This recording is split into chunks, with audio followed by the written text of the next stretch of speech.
A bright, sunny day in sold-out County Stadium, Milwaukee. The temperature is 54 degrees. It's a good day for football, and we have a strong breeze blowing from the goal on your left. Ladies and gentlemen, if you will please. Hello, everybody. I'm Curt Gowdy. No more famous teams than the Packers in the 1960s, led by Vince Lombardi. But remember the famous Frozen Bowl game, the Cowboys and the Packers, the right guard, Jerry Kramer, crunching and leading the way for Bart Starr. Let's take another look at that. Jerry Kramer was selected as a guard on the all-time 50-year NFL team.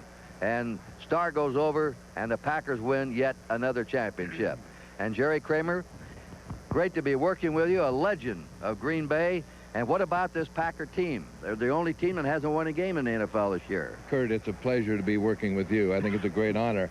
The Packer team has had some problems. They've been very inconsistent this year.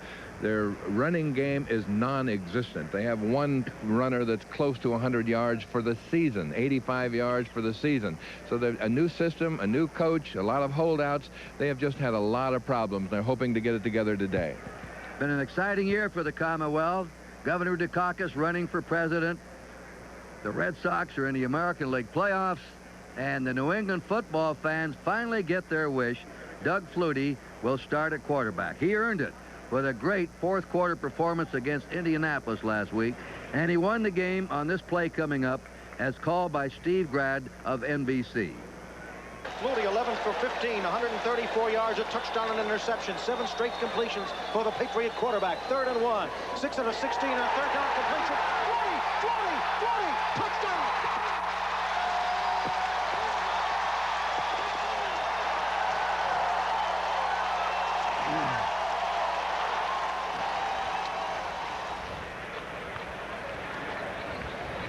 Doug Flutie will always be fighting the size issue.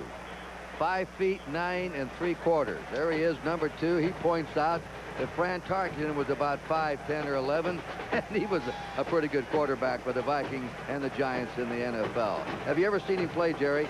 No, I haven't, Curt. I'm looking forward to it, though. I've watched that replay of that Boston College game so many times and talked to Coach Raymond Berry about him, and he brings an excitement to the team. He's the kind of kid that makes something happen, and I'm really looking forward to seeing him play. I think reserve running back Craig James was quoted in the papers last week. He pretty well summed it up. He said you never can tell what he's going to do. He didn't fit the college scenario or image of the quarterback. He doesn't fit the pro image, but he makes the big plays, and that's what counts. In other words, Mr. Flutie is down to the bottom line. That's what it's all about. And there's his coach, Raymond Berry, who has not committed himself beyond this week. We'll see what Flutie does today. And Berry said he deserved it. I want him in there. What about the future? I don't want to talk about it right now. There's the new coach at Green Bay. Coach Lindy Infante has installed a new system here, pretty much pass-oriented. Has tried to win by throwing the ball the last 5 weeks and has been unsuccessful.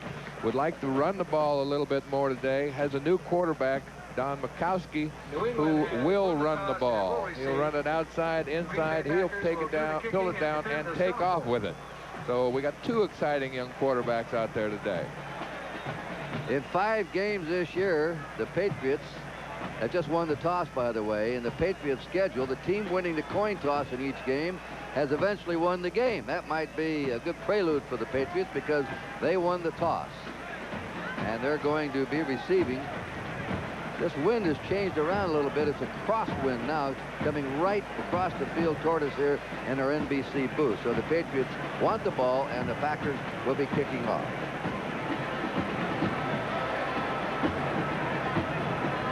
Kicking off will be Max Zendejas, one of the 3 Zendejases playing in the National Football League. Max has been having a few problems this year also. They've had problems with the running game, with the receivers dropping the ball. Max missed 3 or 4 field goals, missed an extra point last week. So the whole team has been inconsistent, unable to sustain any kind of offensive drive or offensive move. This kickoff is sponsored by Budweiser, the King of Bears. And here's the boot. And rookie Sammy Martin, 1 yard deep, comes out to the 10, 15 to the 20, and is buried there at the 21-yard line. The Packers haven't had a lot of trouble on defense. They rank up there in the middle of the pack in the National Football League. Blaze Winter made that hit for the Packers. It's been their offense that has suffered. A return of 22 yards. Here's the lineup for the Patriots. Flutie at quarterback. Perriman is the fullback. Good blocker. Stevens, a rookie, will be the tailback or halfback. Fryer and Morgan are the wide receivers. Lynn Dawson is the tight end. Fryer is spreading to the right. Morgan to the left. They're in the pro set, and Flutie puts them down. There was the offensive line. Perriman, the fullback, gets the call, and he surges up to just short of the 25. Perriman is a sort of a rarity among the backs coming out of college now. Alfonso Carricker is the left end. Blaze Winter is the nose tackle. Robert Brown is the right end. 4 linebackers are Anderson, Holland, Dorsey, and Harris. Harris is a good one. Watch him today. 97. He leads the team in sacks. Lee, Brown, Murphy, and Stills. The Packers secondary. Patriots have a 2nd down, 6 on their 25-yard line. We're just underway. Flutie on the play action is going to throw, steps up and tosses it. He completes it to Morgan crossing, and Morgan's out of bounds on the 46-yard line of the Patriots. Taken out there by Dave Brown. On his first pass, the little guy hits it. And the veteran Stanley Morgan. They've got to get him more in the ball game, Jerry. He hasn't, look at, he's had only 12 catches. He's been one of the premier receivers for years in the National Football League. Has been a very consistent performer, Curt, year after year after year. It's interesting that Flutie stayed in the pocket that time and actually considers himself a pocket passer. Well, that's what his coach Jack McNell said at Boston College. You all call him a wild scrambler. He can be a pure pocket passer until he gets in trouble. That's Stevens, the rookie. He's got about a yard when he's taken standing up there at the Patriot 47-yard line. Stevens is a combination of power and speed. That's why they drafted him number 1. He weighs 220 and runs a 4.440 out of Northwest Louisiana State, and he can block. I was about to say, most of these backs coming out of college are just runners. They pitch him the ball or hand it off to him. They haven't learned to block. Now Stevens goes out. And Craig James replaces him. James is an excellent receiver. 2nd down, 9. Patriots on their 47. No score early. James going in motion. Flutie will throw. Quick one out to James, and he can't hang on to it. Craig James had a knee surgery last year. 3rd and 9. When you see James come in, it means they're usually going to pass. Dave Brown, the veteran right cornerback, helping break up that play. Brown is in his 14th year. An all-time great at the University of Michigan. 3rd and 9. Patriots on their 47. 3rd and 9. This is a situation, of course, Raymond Berry would like to not see. 3rd and 9, the pure passing situation. They've got Sammy Martin, the rookie, in. Cedric Jones is in. 4 wide receivers in the game right now. Great drop back. Here's Flutie scrambling out of the pocket. 45, 50. And just as short of the first down as he edges over the Green Bay 45. And Jerry, here's an example of how he can scramble. I don't think I've ever seen a better one. Tarkenton was a great scrambler, but he's really cute with the feet. It's interesting how the Green Bay defensive linemen try to keep him inside. You see this containment from the outside, make him go up the middle. That works to a certain extent. It kept him from getting the first down, but you're right, Curt. He will scramble, and he does a great job at it. Well, they're going in punt formation. Beagles, who has outstanding hang time. He gets that ball up there. He's averaged 39 yards a punt. Replaced Rich Camarillo now with the Rams. Trying to pooch it up. A fair catch being called on the Pack 14-yard line by Walter Stanley. And the Packers will put the ball in play deep in their own territory. We'll have a timeout here at County Stadium, Milwaukee, with a score of the Patriots 0 and the Packers 0.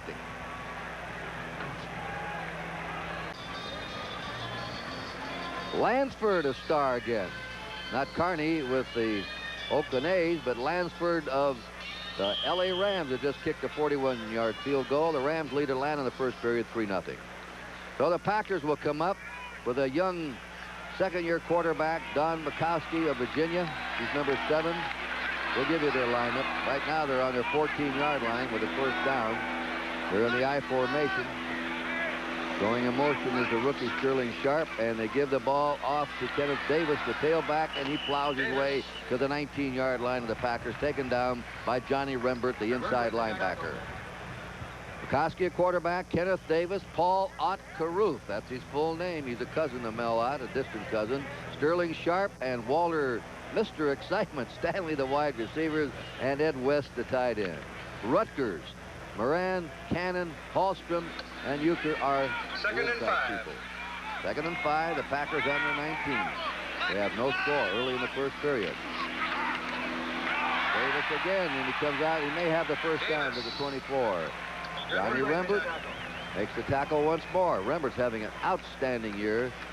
He had to play behind Steve Nelson. We'll explain that to you. There's Williams, Tom Good, the rookie, Garen Barris, the front three, with Jordan outside left, filling in for Tippett, Reynolds, Rembert, McGrew, the linebackers. They're going to measure. Lepet, the left cornerback, Claiborne, the veteran, at right corner, Roland James, and Fred Marion, the free safety who leads this team in tackles the last 2 years. How come a free safety could lead a team in tackles? That's an interesting question, Curt.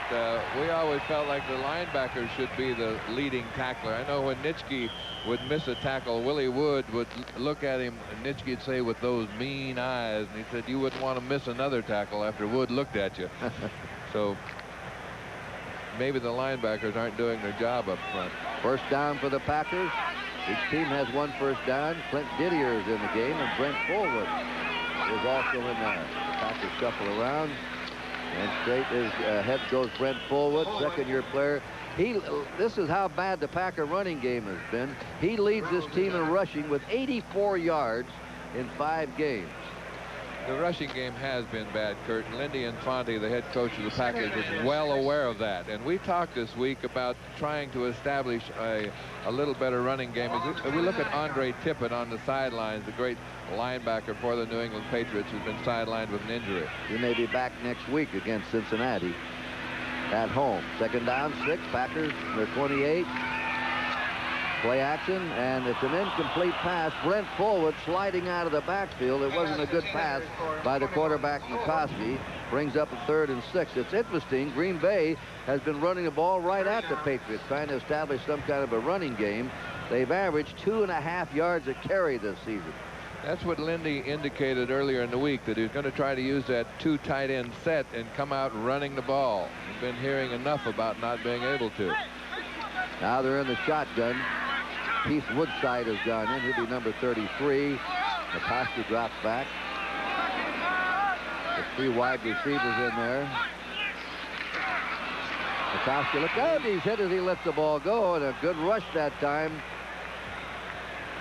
from the Patriots. Coming up on a blitz was Ernest Gibson, number 43. He came in from the blind side and jarred the arm of Majkowski as he was releasing the ball. It's incomplete. 4th and 6.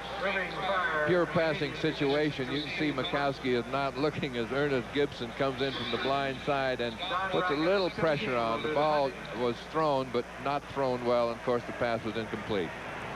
Don Bracken, 39.7 average. Longest has been 62. Irving Fryer, he's 4th in the NFL in punt returns. Burden of Indianapolis leads with 18-yard average in bringing back punts. Bracken kicking.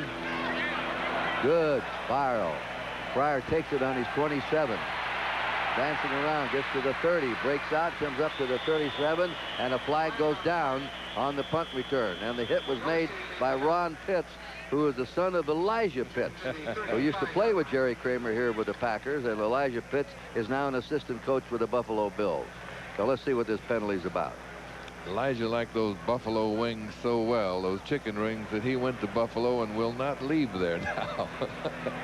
Nice to see Ronnie Pitts on the Green Bay team. Fine young man, bright, dedicated. Now let's get the call from referee Jerry Markwright. Illegal block.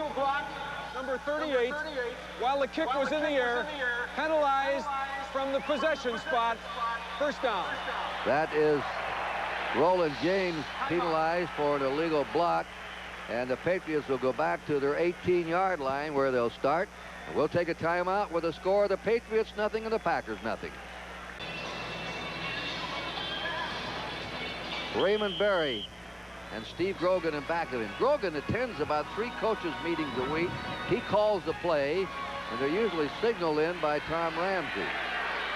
So, you know, Grogan is almost an assistant coach. He really is, Curt. Should get coaching pay. Well, he probably talked about it. First down, Patriots on their 18-yard line. Flutie faking, rolling out, and the toss is good. And coming up over the 25 to the 27-yard line. Now that's an example of Flutie's taking Lynn Dawson, the tight end, caught that ball. But Flutie had a great fake here. Look at that to Stevens. Now comes out. Great fake and gets outside where the Packer defense doesn't want to see him. They want to keep him in the middle where they can contain him and not let him free flow and do all those wonderful things he does as he throws that completion to Lynn Dawson. Second down, a yard to go. The Patriots on their own 27. We have no score. 9:35 to go in the first period. A double tight end setup. Trying to crack ahead is John Stevens. He may have the first down at the Patriots 29-yard line. Johnny Holland was in there on the tackle. And number 54, Scott Stephen, a reserve linebacker. Well, they're going to call it. Wait a minute. Now they move him up. They kept that second down yard line. They finally move him up. First down, Patriots. That's their second first down of the game. They're on their 29-yard line. They have a spread backfield of Stevens and Perriman. Pryor going in motion. Flutie on the straight drop back. And the pass is complete to the 47-yard line of Stanley Morgan again. Covered by Mark Lee, who had to bring him down. Another Patriot first down. That's the second Flutie to Morgan pass of the game. Well thrown ball from the pocket without the scramble from the end zone. Watch with us as Flutie goes back. It's good protection, good time, and throws the ball over the linebackers to Stanley Morgan. Nice catch, nice reception, first down. Patriots on their 47. Pryor's the only wide receiver now. They have a double tight end setup. See Flutie jumping up there to see if the ball was complete or not.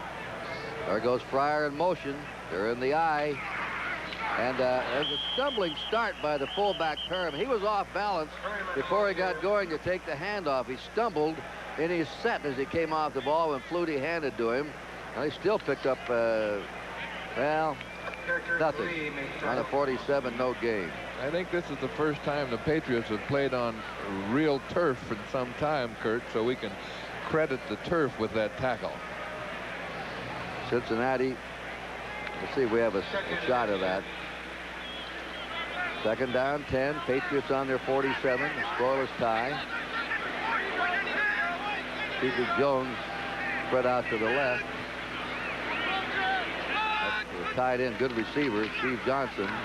And Stevens blasts over the 50 to the Packer 49. Hit by John Anderson, the left outside linebacker. The Jets lead the undefeated Cincinnati Bengals 2-0. Marty Lyons got a safety on Boomer Esiason in the first period. We have a third down. And here's the 10-minute ticker coming up.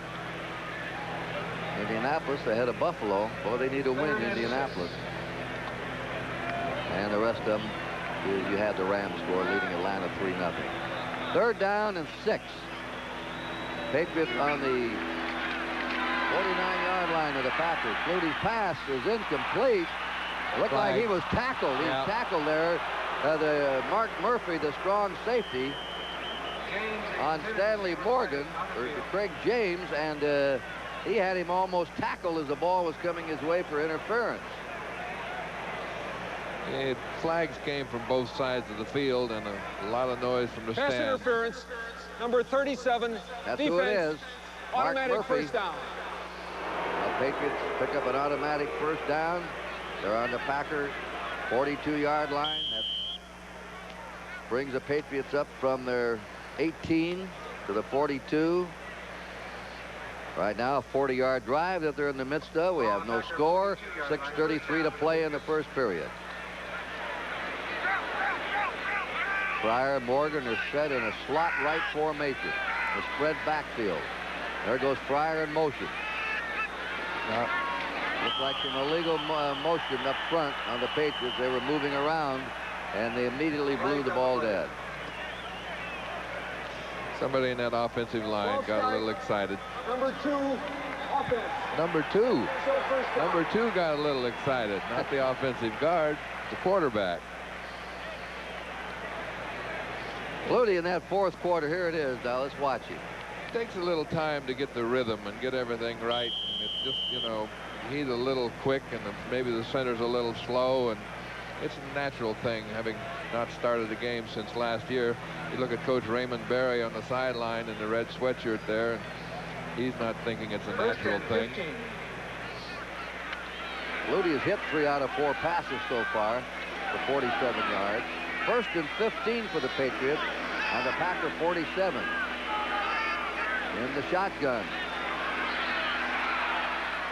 It's complete at the 41 of the Packers to Reggie Dupart coming out of the backfield with John Anderson covering him in the linebacking position. 2nd and about 10.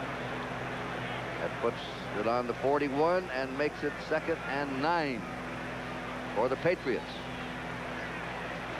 Patriots have had pretty good possession time in this first quarter. Pretty balanced attack too, Curt. They're running the ball fairly well and throwing the short passes, maintaining possession of the ball, moving the ball well. Well, they've been about 50-50 this year in rushing and passing, which is what coaches strive for. There may be a Packer offside. They jump. Flutie comes out of the pocket, goes to the 40, to the 35, still running, slips away, and is dropped at the 31 of the Packers. He appears to have a first down. Mark Murphy had to bring him down. That's twice he scrambled up the middle for pretty good yardage. And Kramer of the left end, I think, jumped offside. Number 76. Offside, number 76, defense. Penalty declined, first down. So the Patriots decline the penalty, and on Flutie scramble, they pick up the first down. They're on the Green Bay 31-yard line. They've got a good march going now. A couple Green Bay mistakes. Flutie obviously had a free play on that. He saw the offsides and knew that the worst they could do was gain 5 yards, so take a shot and see what happens. Morgan spread left, Pryor right. Flutie fumbles the ball, picked up by Stevens. Stevens still going, and he turns the play into a little bit of something that looks like a disaster. Ken Stills wrestling down. And the ball will be on the Packer 26. He gained 5 on the fumble that bounced right up to him out of Flutie's hand. Now this is just a botched snap. Maybe Flutie's coming out again a little quick. Stevens there very alertly picks up the ball and makes about a 5-yard run out of nothing at all. A great effort by the young rookie. 2nd down 5 for the Patriots on the Packer 26. No score. 4:24 in the first period. Stevens again, he's upended for no gain at the 26 by John Dorsey. Right inside linebacker, 5th-year player from the University of Connecticut.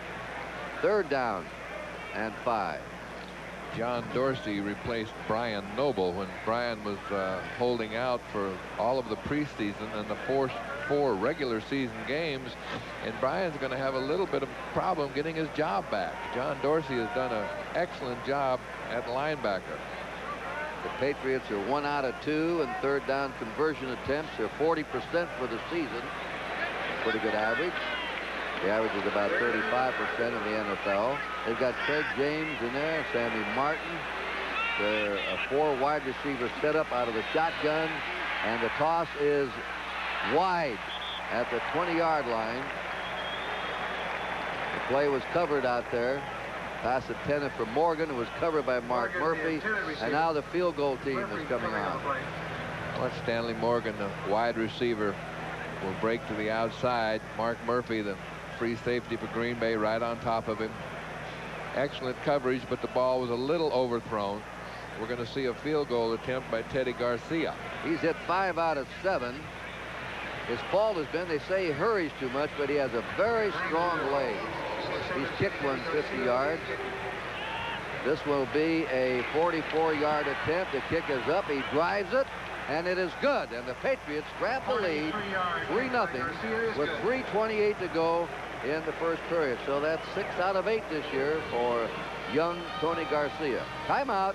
New England 3, Green Bay 0. To the sheriff's office, please. 3-0. Patriots over the Packers. Garcia will kick off. Strong leg. He reaches the end zone. Brent Fullwood and Patrick Scott are deep for the Packers.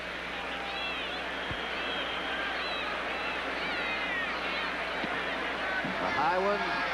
Fullwood is going to field it at the 3, to the 10, just to the 20. Still working. And now they toss him back, and his forward progress will probably stop around the 23-24-yard line. Covering the kick is Jim Bowman, downfield on the Patriots special team. Indianapolis increases its lead, 10-0 over Buffalo. Kansas City leading Houston 3-0 in the first period. And the Jets 9, Cincinnati 0. Roger Vick on a 1-yard run. That's in the first period. Packers, let's put it on their 24-yard line with a first down. Didier's in a tight end.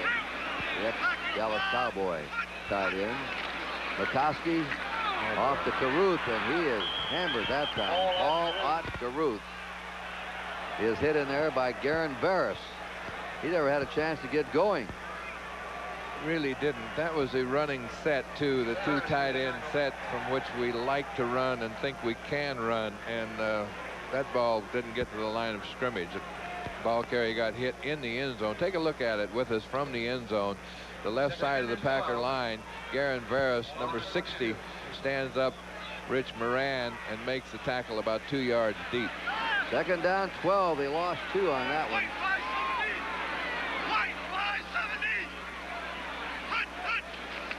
They called an audible. A quick out pattern is complete to Sterling Sharp. Sharp's away, and they push him out of bounds. He's quite a story. Sterling Sharp, All-American in South Carolina, was the #1 pick this year for the Packers. He caught 1 pass in his first 13 games. He's caught 13 his last 2 games and picked up a first down on this one.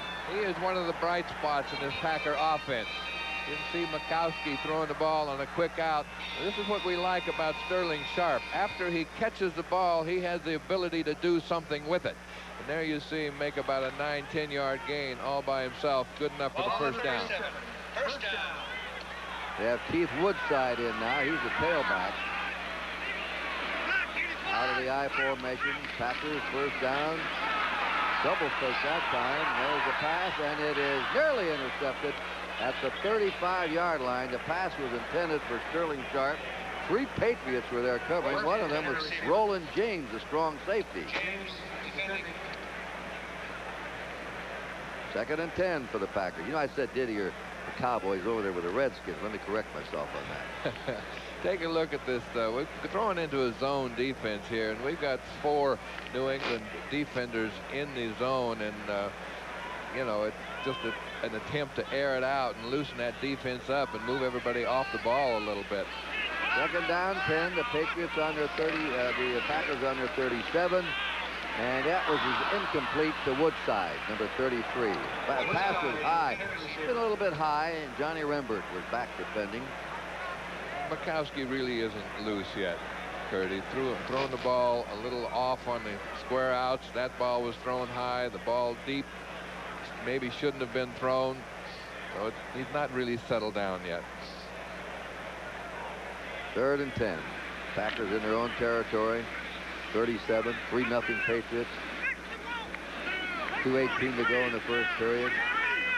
Now he's got 4 wideouts in the game. Scott's in there, Perry Kemp, Stanley, and Sharp out of the shotgun. And he's going to go deep. He's got a man open. That's Sharp. He's got the ball. And they're going to have to haul him down. Sharp's at the 5 and goes down on the 3. Sterling Sharp on the bomb from Majkowski. And a flag has been dropped. It's holding against the Packers. This play will be called back. That is a 60-yard pass play. The 61 yards is going to be wiped out on holding in the Packer backfield. Holding, number 57, offense, third down. It's on Rich Moran, the left guard, who dropped back on pass blocking, committed a very costly penalty. And Rich is disputing the call a little bit. We saw Garen Varus overcome Rich a moment ago. We don't know if that's what happened again, but obviously it was a holding call. And Rod McSwain, 23, has been nagged right now. They're attending him. So while we're waiting, as they attend McSwain, the Packers regroup. Timeout with a score. The Patriots 3. A shot of the holding penalty very quickly. Number 60, Garen Varus, defensive end, being held by Rich Moran, 57. Rich is disputing that call a little bit, and it didn't look like a bad holding penalty. 3rd and 20 for the Packers from their 27. 4 wide receivers from the shotgun. Majkowski is high, and the hit is Perry Kemp immediately. First-year player who's caught 15 passes this year. University of Pacific in California. And they're short of the first down, and now the punting team is coming on. Jim Bowman made that hit. He's a hard hitter, the 4th year for the Patriots from Central Michigan. Don Bracken will do the punting. The line of scrimmage is the 37. It's 4th and 10. Don Bracken the punt. First punt was 43 yards. Irving Fryer is going to be looking up in the sun. Takes a good athlete to play safety in college and the pros. You have to, first of all, be able to catch the ball. You know, punch, twist, and spin. Fryer looking up in the sun. He's blinded. He couldn't see it. And it's bounding around. And the ball is fielded on his 60. He did a good thing. You know, when you're blinded like that, why take a chance? Absolutely, Curt. Get away from it. 17-yard line. 47-yard punt.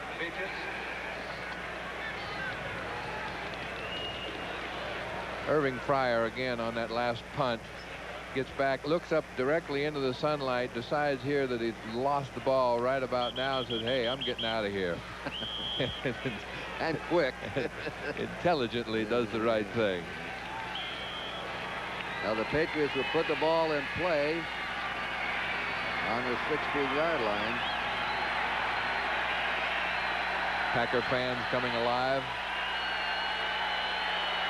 Last time the Patriots had the ball, they had a drive that consumed over 6 minutes. They went 56 yards in the drive. It culminated in the field goal. Doug Flutie's pass. Look out! He threw it right into the hands of Mark Murphy. And the Packers intercept. It was intended for Robert Perriman, a big break for the Packers. They had a bad break with a 60-yard pass play called back. That ball sort of wobbled out. I wonder if it was hit. I wonder if he was hit when he let it go, or it was a little bit deflected. Either one, Curt, because that ball was wobbling like a wounded duck. Now, it either slipped out of his hands or was tipped at the line of scrimmage. You can watch with us as we see from the end zone as Flutie goes back. Don't see it, but watch this ball. It just kind of dies up there. Mark Murphy makes the interception, and watch who makes the tackle. Number 2. Watch again from another angle. Watch him see the interception, and he takes off to make the tackle. This is a tough, hard-nosed kid and a competitor. All right, first down, Packers on the Patriot 12-yard line. We've had our first turnover in the game. Bruce brought down by Garen Varus, who knifed in from that right end. The Patriots thought Garen Varus should have made the Pro Bowl last year. He really had a great season for the Patriots, playing defensive right end. Had a fine year. Those Pro Bowl things sometimes go a little more to winning teams than they do to the deserving players. And that's natural and normal. So the first quarter is coming to an end in County Stadium, Milwaukee. And the score with a timeout is New England 3 and Green Bay nothing. On the Patriot 10-yard line with a second down and 8. We had one turnover. There's a man that intercepted the pass. Mark Murphy. Bald head, Mark Murphy. Number 37. What a great competitor. He gives you 100% on every play, not only in the football game, but on the practice field. If every Packer played like Mark Murphy, they would not be 0-5. Woodside is in the backfield. Caruth is the lone setback right now. 2nd down, 8 for the Packers. Majkowski's going to throw. They got a rush on him. He's scrambling away. Now he'll throw on the no. He doesn't throw. They hit him. He falls forward to about the 7-6-yard line. Lawrence McGrew was putting the heat on him from the right outside linebacking position for the Patriots. Bought the ball on the 7 of the Patriots. There's your stats. The Patriots, neither team rammed it down each other's throat on the ground. Patriots have the edge. Total yards 84-39. And as we said, they had the ball 9:37, possession to 5:23 for the Packers. It was a Patriot first quarter. But now it's the second quarter, and the Packers are on the Patriots 7-yard line. 3rd down and 5. Scott and Stanley are in the game. Wide receiver. That's Sterling Sharp running around in motion. Majkowski fading and throws. Oh, it's dropped. Patrick Scott dropped it. They dropped 9 passes last week against Tampa Bay. They've had the dropsies all year long. They can't understand it. Ernest Gibson was covering. Boy, that's discouraging to a team and to a quarterback. This has plagued the Packers for the last several weeks. Right across the middle. Ball is well thrown. Look at that. Right exactly in the hands. It's maybe just too easy. Patrick Scott feels worse than anyone on the field or in the stands. Then Dayhoff for the point, for the field goal. 25-yard attempt. The kick is up, and the kick is good, and we've got a tie game. Then Dayhoff had kicked 3 out of 7 previously. So the Packers tie it with 13:58 to go in the half. New England 3, Green Bay 3. Tony Eason had a nerve injury after an injured shoulder last year. He's still not fully recovered. They don't know when he'll be back. Tough break for him. 14-7, the Redskins lead Dallas. Mark Rippon has thrown 2 touchdown passes. Nothing wrong with him. Some of their other Redskins have failed, but not the rookie quarterback who replaced Doug Williams. Marvin Allen, the rookie, coming out, finds a gap, but almost shot through and goes to the 24-yard line. Allen's a tough kid, 215-pounder, a rookie from Tulane, number 39. That's a 22-yard return. So here's the 10-minute ticker. Cincinnati's come back. Looks like they missed the extra point. Seattle-Cleveland tied. Indianapolis needing a win badly, leading. Kansas City over Houston. The Bears, McMahon threw a pass to Dennis McKinnon. The Rams lead Atlanta. 14-7 we just gave you, Washington, Dallas, and the Vikings 7, Tampa Bay nothing. Ball at 24, first down. Patriots on their 24-yard line. First down. Stevens of Perriman in the eye. There goes Perriman out. Flutie to Stevens. Stevens cuts around. He's at the 25 to the 30. Good move. You saw his acceleration as he started off left tackle and saw a little gap outside, and whew, away he went. That's what they like about it. That's exactly right, Curt. The ability to, when it's clogged up on the inside, as this is, we watch Flutie now. The handoff to Stevens, number 44, and things are kind of messed up on the inside. A little move outside, and the acceleration and the speed to pick up 9, almost 10 yards on a play that might not have been anything. They have 2nd down, a yard to go. Stevens has averaged 3.6 yards a carry this year. Leads the Patriots in rushing at 237 yards. And Perriman trying to get that first down, trying to move the pile. He may have done it. He just is short of the 35 of the Patriots, with Tim Harris leading the charge for the Packers, 97. Harris has 27 tackles this year, tied for first on the Packer team, and he has 3 sacks. He makes big plays, a 3rd-year man out of Memphis State. The first down for the Patriots. When Tim Harris finds out how good he can become, he might really be something. Big, strong kid, 6'5", 245, got speed.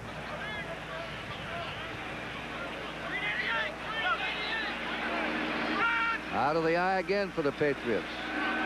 Tight end Johnson in motion. Stevens racked up. Boy, he's hit hard there. Blaze Winter, 68, and Alfonso Carricker, number 76, made the stop. Carricker had a hard hit on him. New England's had 6 first downs in the game, and Green Bay 2. Watch the nose tackle. Blaze Winter, number 68. Difficult job, difficult chore. He and Alfonso Carricker, number 76, sandwiched the ball carrier for no gain. That's what that nose tackle's supposed to do, clog up the middle, create a vacuum there. Dupart has come in for the Patriots. And Flutie getting away from Harris. Flutie throws, it's complete into Packer territory and trying to race away with it. Dorsey's on Morgan. Morgan open in the zone right down the middle. Flutie hit him. That was a good pass. Flutie scrambling around, had to throw under one. A 24-yard pass completion. The third reception for Stanley Morgan in this game, and they're going to him. He hasn't seen much of the ball this year. Now they take him out. He's having a big day today, but Flutie does again what the Packers don't want to see him do. He's in the pocket, but he is not contained. He gets outside. He's got all the room to maneuver. He's got great speed, great quickness, great presence of mind, vision. Throws the ball down the field to Morgan. Tiger Green comes up and gives him a lick right here, but doesn't make the tackle. Flutie, after a play action, they all after him. He throws on the run. He's wrestled down. And in there on him was Tim Harris, put a hard charge, and also Carricker. There's Harris. He's a good pass rusher, Jerry. He's got quickness. For that size, 6'5", 245, he is quite a linebacker. Watch him here, 97 on the right of your screen. He gets a hold of Flutie, and this is a kind of a close call here. It could almost be called grounding or throwing the ball away intentionally, but it is not called. Of course, Harris very upset over that. They've changed that intentional grounding rule quite a bit in recent years. If you throw the ball away to avoid a loss, that's intentionally grounding. There's Pryor going in motion. Here's Dupart trying to get outside. He's a 35, and he slices out of bounds. He may have the first down inside the 30. He's taken out there by Chuck Cecil, a rookie from Arizona. Reggie Dupart. Nice running play by the Patriots. Sean Farrell, number 62, the left guard, right in the right of your screen, coming out here to throw a block on Brown. Reggie Dupart cuts back inside for a nice first down. Nice game. Dupart finished last season strong, but hasn't done much this year. First down, Patriots on the Packer 29. We're tied 3-3. 11:16 to go in the half. The Tutu in motion. Dupart trying to fight his way to the Packer 25. Maybe just short of there. Tiger Green got him. Brings up a second down, 6. Seattle leading the Browns 10-7 now in the first period. Dallas has come back with a field goal. It's 14-10, the Redskins over Dallas. That ball, you see, it looks like it's on the 26, but you always move it to the next yard line by the official statistics of the National Football League. So put it on the 25. It's second down, 6. Patriots still maintaining time of possession in this game. Flutie on a rollout pattern. Can't find anybody, and it's tipped away. It was intended for Pryor. It was tipped by Johnny Holland of Texas A&M, number 50, a second-year player. 3rd and 6 for the Patriots. If he rolls out very many more times, they're going to have to start thinking about resting those defensive linemen. Alfonso Carricker was chasing him across the field that time, and looks like he's breathing pretty hard right now as we watch Flutie in the top of your screen roll out to his left. Gives him a lot of time. See his guards out there in front of him. Gives him a lot of time to decide where to throw the ball. The coverage was good there, so we didn't have an open receiver. But we bought a lot of time. Those are design plays that take advantage of Flutie's quickness with his feet. Now he rolls right. Throws on the run, and it's tipped again. John Anderson tipped it. This is a pet peeve of Flutie.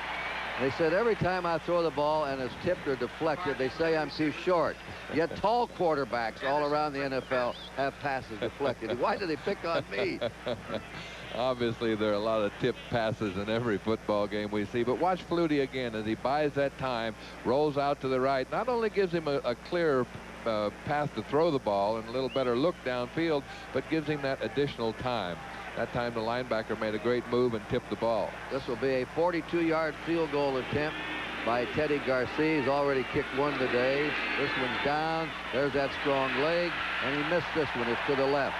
Wide left. So the Patriot drive, which carried from their 24 to the Packer 25, goes for naught, and we have a timeout. The score is the Packers 3 and the Patriots 3.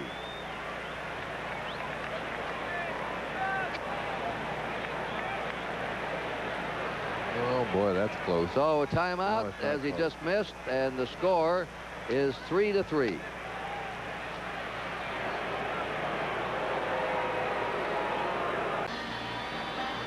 There's the regular quarterback of the Packers, Randy Wright, threw for over 300 yards against Tampa Bay last week. He's out today with a groin injury. Caruth and Davis are the setbacks. Majkowski, the second-year quarterback, throws, completes it to Davis, and he fights his way out to the 35 of the Packers for a first down. Johnny Rembert wrapped him up. Pretty good protection up front that time. Of course, it was a quick pass, and we would expect that, but that's one of the areas along with the non-existent running game. Take a look at the pass protection up front. Rich Moran on your left is wheeling his man by. Hallstrom holding him up front. Good protection. Nice pass over the middle. 9-yard gain. Fullwood is in. Didier's in. The tailback is Fullwood in the eye. They give him the ball, and the ex-Auburn star stopped at the 39-yard line. He is averaged 2.4 yards this year, 3 touchdowns rushing. The Packers are trying to improve their running game. Drafted Davis, number 2 in '86, Fullwood, number 1 in '87, and Woodside, number 3 in '88. And none of them, well, I don't think they've had much help. Brent Fullwood, as we see, carrying the ball on the replay with our young man. And down 7, Packers into 38. We're tied here 3-all. Majkowski broken up at the 47-yard line, intended for Sharp, and broken up by Ronnie Lepet, who's become an outstanding left cornerback. In fact, Jerry Kramer, recently Jerry Burns, the coach of the Vikings, called the Patriots secondary the best in the National Football League. It's experience. When Lepet started out, they threw at him. There they are. Look at him. Look at the experience. They threw the ball a lot to Lepet and away from Claiborne. Now they're not going to Lepet's side and throwing more to Claiborne's side, who has 12 years experience. Lepet has developed into probably the finest defensive back on the team, Curt. Absolutely right. 3rd down 7 for the Packers. He's getting time, and he cranks that in to Walter Stanley of Mesa College, a 4th-year player. It's a first down. Walter Stanley, very bashful, calls himself Mr. Excitement. Last year he called himself Quick 6, and before that, All-State. Mr. All-State, Mr. Excitement, runs a nice pattern here. Down, makes a cut inside, and catches the ball right in the middle. Now, he has had some pretty decent days, but has had a little problem dropping the ball the last couple weeks, but held on to that one. Well, the Packers have moved into Patriot territory at the Patriot 45 with a first down. They started this drive on their 20-yard line. Quick rollout. And they get it to Didier, the tight end. Didier still going. And they take him out of bounds at the 30-yard line. That's Fred Marion, the free safety, who bumped him out. Didier's the best pass receiver of the 3 tight ends that the Packers have. Clint Didier just picked up by the Packers, number 80. Makes a nice reception and runs well with the ball. Watch him shed this tackler here. Goes on down the sidelines and will not step out of bounds. Meets the tackler head on. Packers are moving now with their passing game. First down in the Patriots 30. The game ties 3-all midway in the 2nd quarter. Caruth in motion. Majkowski's back again. And he's got a man open. That's Woodside at the 20-15. And Woodside's down to the 12. Keith Woodside, a rookie of Texas A&M. Marion made the tackle. for the Patriots. And the Packers are threatening to take the lead at the 13-yard line of New England. Here's our 10-minute ticker. Jets still on top of Cincinnati. Seattle ahead by 3. Look at Indianapolis pouring it on. Buffalo didn't get a touchdown last week against the Bears. Kansas City ahead. Bears lead Detroit. Rams 13, Atlanta nothing. Washington over Dallas and Tampa Bay, and the Vikings are tied. So at the 13-yard line, first down, Green Bay. Fullwood. And they ride him down. Boy, that's good running. He moved him. He moved 2 or 3 Patriots. Ed Reynolds just stayed right on his back and finally got him down. But he picked up some valuable yardage. We're going to pause briefly for station identification. This is the NBC Television Network.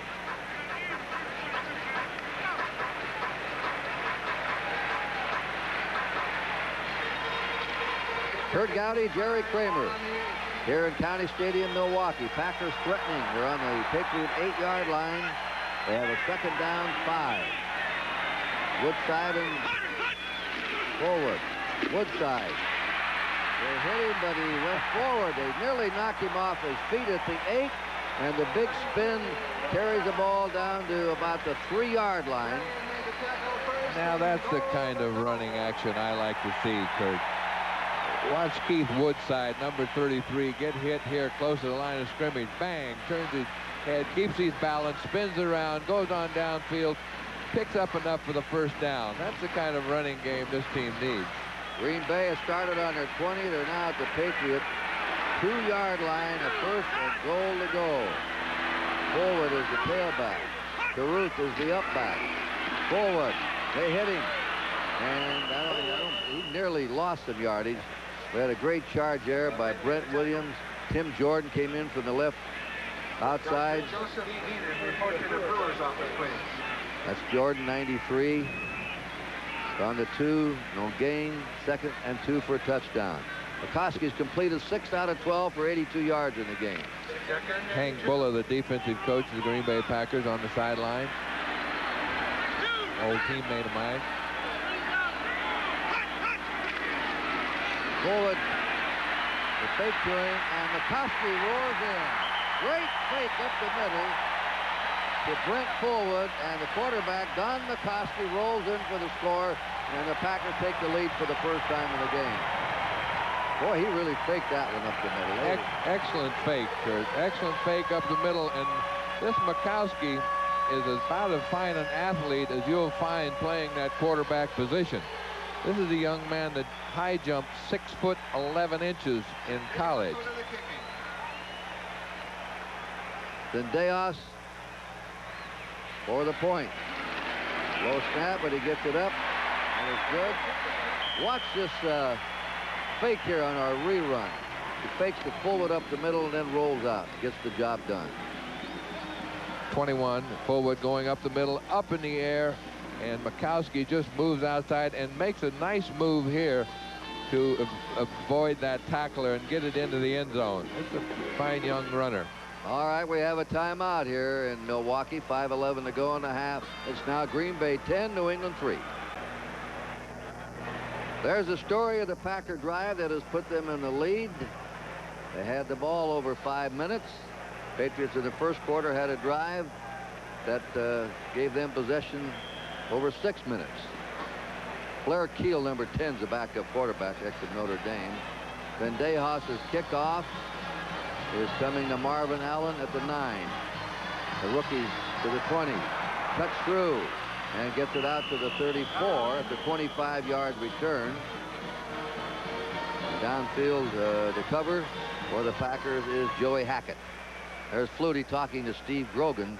They're looking at their game plan and plays. Grogan gives him his first selection when he comes in to take over the team on the 34-yard line. Brian Noble is in at inside linebacker now for the Packers. Flutie is 5 out of 11 for 78 yards in the game. We have Stevens and Perryman as the running backs. Patriots are trailing now 10-3. Pryor was in motion. Play action. Flutie scrambling away. And he flips it out to Stevens. And Stevens tackle behind the line at the 29 of the Patriots. Blaze Winter. What a rush they had on Flutie. That's one time he couldn't get away, and he just dumped it off. Tim Harris was in rushing him from the right outside linebacking position. What great presence of mind in the middle of this rush. Watch Doug Flutie, number 2, as he is rushed right here. Alfonso Carricker is chasing him. Now watch Flutie motion with his left hand. He's telling the back to move up a little bit, dumps it over his head, and prevents a large loss. Still suffers a 5-yard loss, but what presence of mind in the middle of a rush. Second down and 15 for the Patriots. Green Bay is taking over right now. They're fired up. They're playing harder on defense, and their offense looks better. Flutie's pass blocked. Blaze Winter thought he should have had an interception there. That ball was thrown like a bullet at him. How would he know? 3rd and 15. Now the Packers have deflected 3 passes here in the second quarter. I don't think a Harlem Globetrotter could have caught that pass or intercepted that thing. Blaze is playing well, though. Made a tackle the play before and gets that big hand up on the middle there. Very active nose tackle. Moves around, got good quickness, playing very well. And he's pumped up, as the whole Packer defense is. Morgan spread to the left. Craig James is also in the backfield. Fryer to the right. Flutie rolling out. Throws it back across the field to James. He comes out to the 25 to the 30. Hesitates. 35 and is out of bounds on his 38-yard line. It's short of a first down. They'll have to punt. Dave Brown, the right cornerback of the Packers, drove him out. 4th and 6, and the Patriots will get their punting team in. And Walter Stanley, Mr. Excitement, goes back on his 23-yard line. A little overcast right now, and he won't be looking up into his brightest sun as Irving Fryer had to do in the first quarter.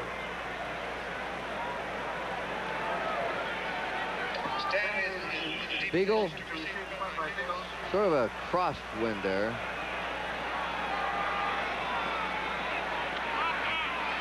Beagle boots it, a twisting high spiral, fair catch call for by Stanley on his 24-yard line, and the Packers will put the ball in play there. Stanley makes the fair catch on the 20. We'll take a look at other scores. Cincinnati's come back, now leads the Jets 12-9. The Jets had a 9-0 lead at one stage. 10-7 Seattle over Cleveland. Indianapolis on top of the Bills. 6-0 Kansas City. Bears got another touchdown. Rams pouring it on Atlanta. They're mad. They got beat last week by the Cardinals. The Redskins 14, the Cowboys 10, and Tampa Bay and the Vikings locked up 7-all. Packers ball on their 24 first down. They're ahead in this game 10-3. 3:50 to go in the first half. Sterling Sharp, the rookie, in motion. That's Kenneth Davis, the ex-TCU player, who comes out to the 27, a 3-yard gain. And Tim Jordan assisting on that tackle, along with Tim Goad. Len Paul, Gale, and Frank. At halftime, there's Ray Berry, and there's Flutie alongside of him. 2nd and 7. Terry never shows much emotion. If you just came in and looked at him, you don't know whether they're ahead or behind. 2nd down, 7. Woodside and Caruth are the backs now, but Majkowski's going to throw it out to Woodside at the 25, down to the way to the 30, and still going is down on the 33-yard line by Johnny Rembert, who's been roaming sideline to sideline this year. Rembert always had a sort of a weight problem. But when Steve Nelson retired and Rembert had to play behind one of the all-time Patriot greats, Rembert knew he was going to have the job this year and had a tough off-season program. Came in here and had 3 sacks and 45 tackles up to today. Leading the team in tackles up till last week, too, I believe. We're tied for the lead. 3rd and a long one for the Packers on their own 33-yard line. I don't know whether they made it or not. That's Woodside trying to hit off his left guard. And he's dumped there by Tim Goad, the nose tackle, who refused to give way. And Jordan. We were watching Lindy Infante on the sidelines watch his offensive team come up short on that running play for a first down. 3rd and about 1.5, and we went for it on the ground and came up short. The clock shows 2 minutes to go, the 2-minute warning. So we have an official timeout on the field with the score, the Green Bay Packers 10 and the New England Patriots 3. We want to get well wishes to Jim Greenwich, the publicity director of the Patriots in Mass General Hospital. He was all right 2 days ago, put him in a hospital, had a little minor surgery, and he still phoned us last night, giving us some information on the game. What a tremendous guy. Oh, yeah, he's one of the great ones in the league. Get better, Jim. Pryor, the safety man on the 31-yard line, the sideline right. He's going to the 40. A flag is down. We may have a clip here. Flipper, an illegal block against the Patriots. They had a return right. John Dorsey made the hit on him. And this will cost the Patriots.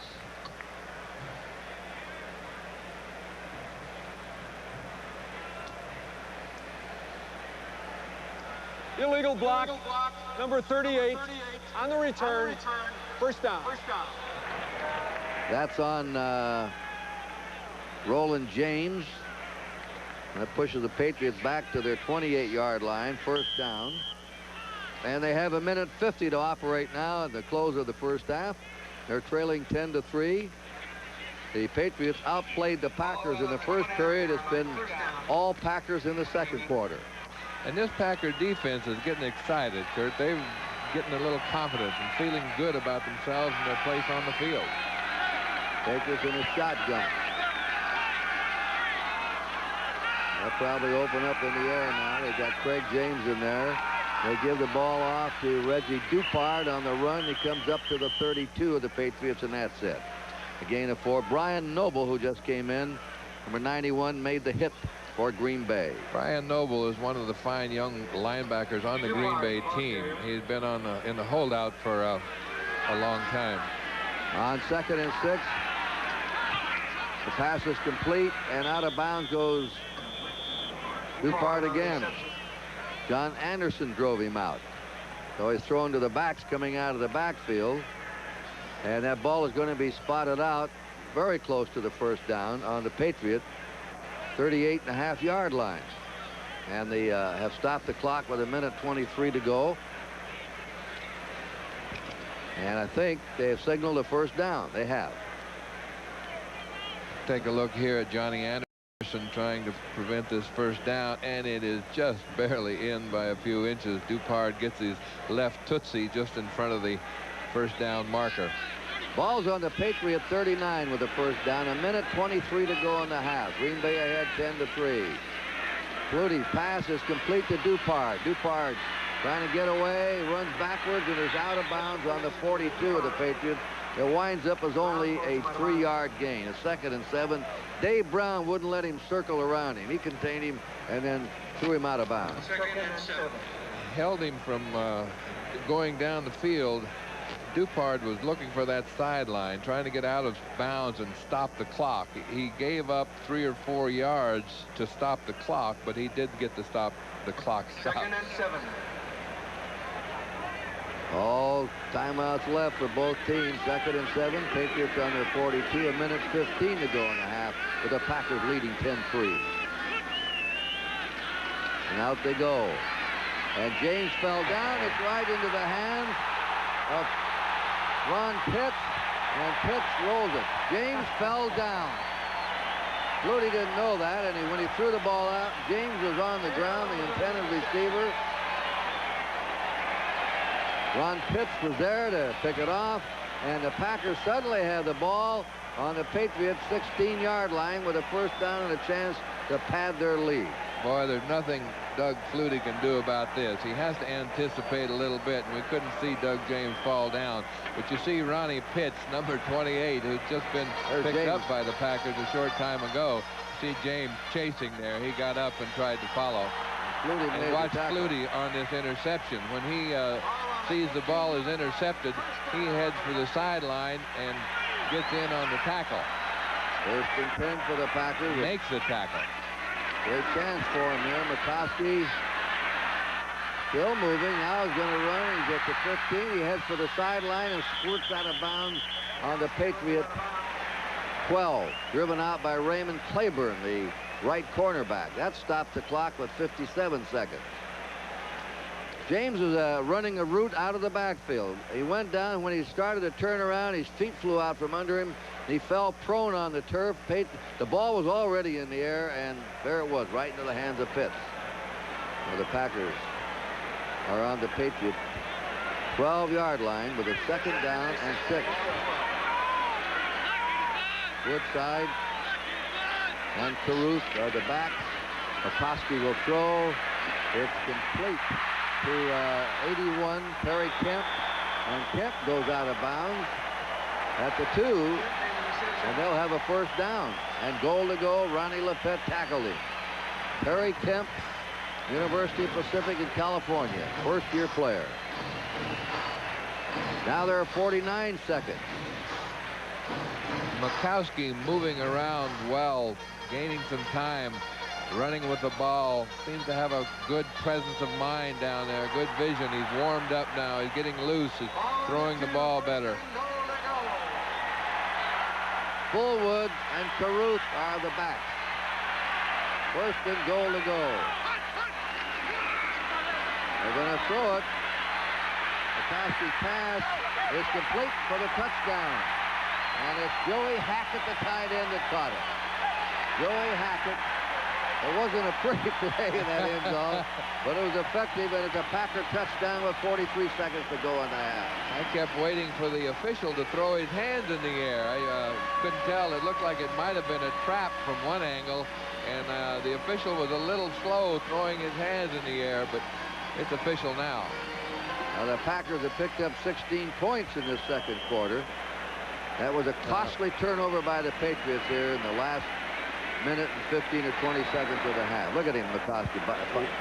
It may not be official. I think we're going to review this, and it looks like a catch from this angle, but we've had a timeout on the field, and I believe we're going to the replay booth to take another look. Yeah, with Johnny Rembert with him, number 52. There's the replay. There's a lot of things they can't replay, especially on judgment calls by the officials, but whether they're out of bounds or whether the ball hit the turf or not, those are the kind of plays.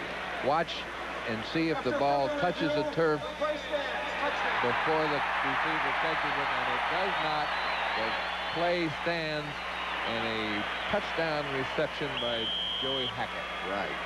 With 43 seconds to go in the half. Zendejas, the kick is up, and it is good. And the Packers now have built a 17-3 lead. And we're going to take a timeout. We'll be back when the Patriots receive right after this. I'll have to say that, Jerry Kramer, I've been impressed with the 2nd-year quarterback from Virginia, Don Majkowski. He's done well in his quarter. You certainly had to be impressed with that last touchdown pass, Curt. He was tried to go one way, tried to go another way, had a defensive player in his face, moved around, waited till the tight end got free, and threw the touchdown pass. You couldn't ask any more than that. That was Hackett's first reception in a Packer uniform. Came at the right time. The kick by Zendejas. Sammy Martin has it. Gets out to the 20. Hits from behind, push forward, and the Patriots will take over on their 29-yard line with 37 seconds remaining. The Patriots have had a poor year in giveaways and takeaways. They're -8. That means they have given the ball away 8 more times than they've taken it away, and that's last in the American Conference. You'll find in that table every week that the teams that are usually in contention are teams with pluses. That is, they've had more takeaways than giveaways. And when you start giving that ball away more than you're taking, well, that's how you start losing ball games. The Patriots now have 2 turnovers that's cost them here in the 2nd quarter. Greg James in the backfield. In the shotgun. Flutie with a snap. The pass is complete to Stanley Morgan on a short one, and they're going to have a hurry-up huddle. Well, now they're going to call a timeout. That's timeout against the Patriots. They have 2 left. New England, a 40-second timeout. The score at the end of the first quarter was 3-0 in favor of the Patriots. They've been stopped without a touchdown. The Packers came back. Here's a ticker coming up. Tied there, Jets and Cincinnati. Both teams, Cincinnati on top of their division. The Jets right up in there. Then Buffalo's had a time offensively, haven't they? They can't score. They were worried about their offense all year. It hasn't moved much. And look at that.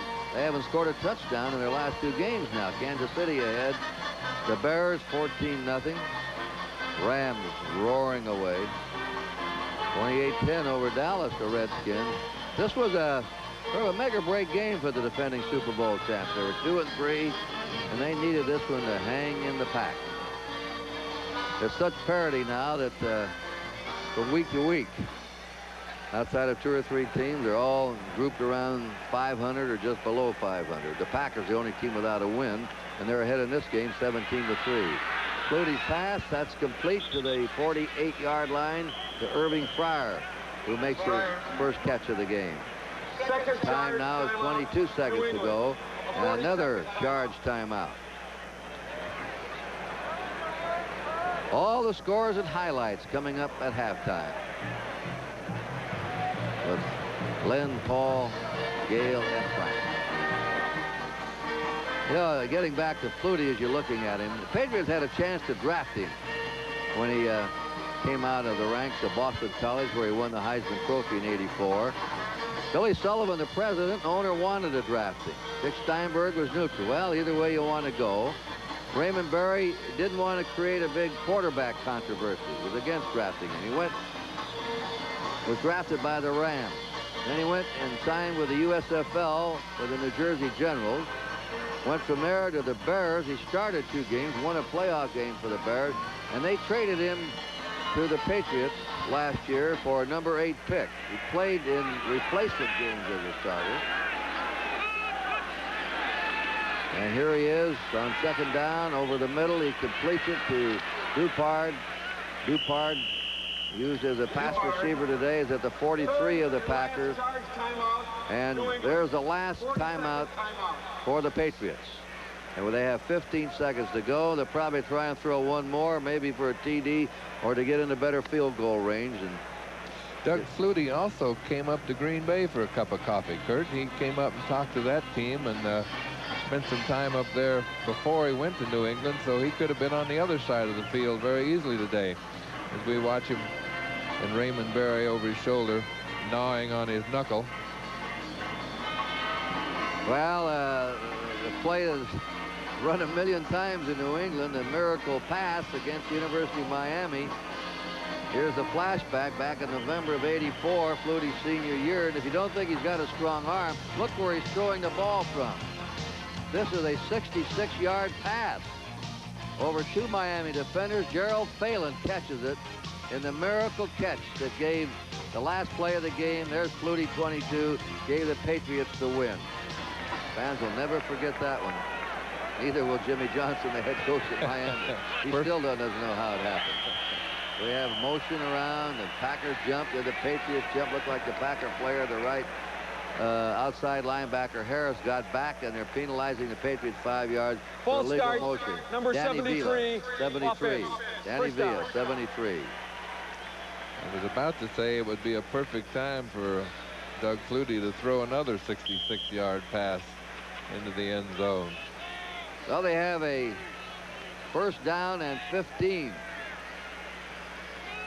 on the 48-yard line of the Packers. The pass is complete, going down at the 41. They'll have to hurry to get another play off. Dupard caught the ball. It's about his 4th reception. They're down to 2-1. They won't get it off. And that's it. That's it. That's the end of the half. The Packers trailing 3-0. Soundly outplayed the Patriots in the 2nd quarter and have taken a 17-3 halftime lead. What's the reason for the Packer resurgence, Jerry Kramer? Well, they are running the ball, Curt. They're coming off the ball. They took a little bit of that certainty out of the defensive mind, gave the quarterback a little more time, and let him throw the ball. Okay, NFL Live halftime activities will continue after these messages from your local station.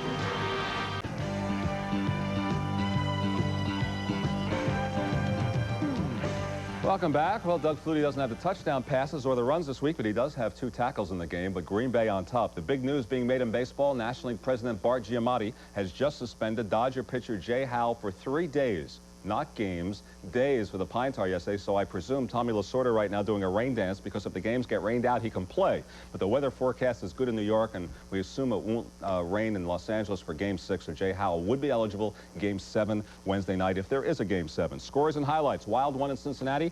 Everything went wrong for Cincinnati, and yet they lead at halftime, 19-12. Here's how it went in the first quarter for Sam Weich's crew. Keep your eye on Boomer Esiason, and in the end zone is offensive lineman Anthony Munoz. Esiason goes back, trips over his own man. 2 points for the Jets. In fact, the Jets went up 9-0 in the game after recovering a fumble, but Boomer let him back. This one to Eddie Brown, 61 yards. Bobby Humphrey can only watch Brown go into the end zone. So Cincinnati coming back, close it to 9-6. They botched 2 extra points. They blew a field goal. They had a touchdown called back by replay. And the very next play after that, Esiason scrambled, hit Eddie Brown for 8 yards. So Esiason now with 15 touchdown passes. And they showed they can come back from adversity, Paul. Not only can they come back from adversity, but when you're trying to come back in a ball game and you have a touchdown called back, like the play before Eddie Brown's touchdown pass, it's called back.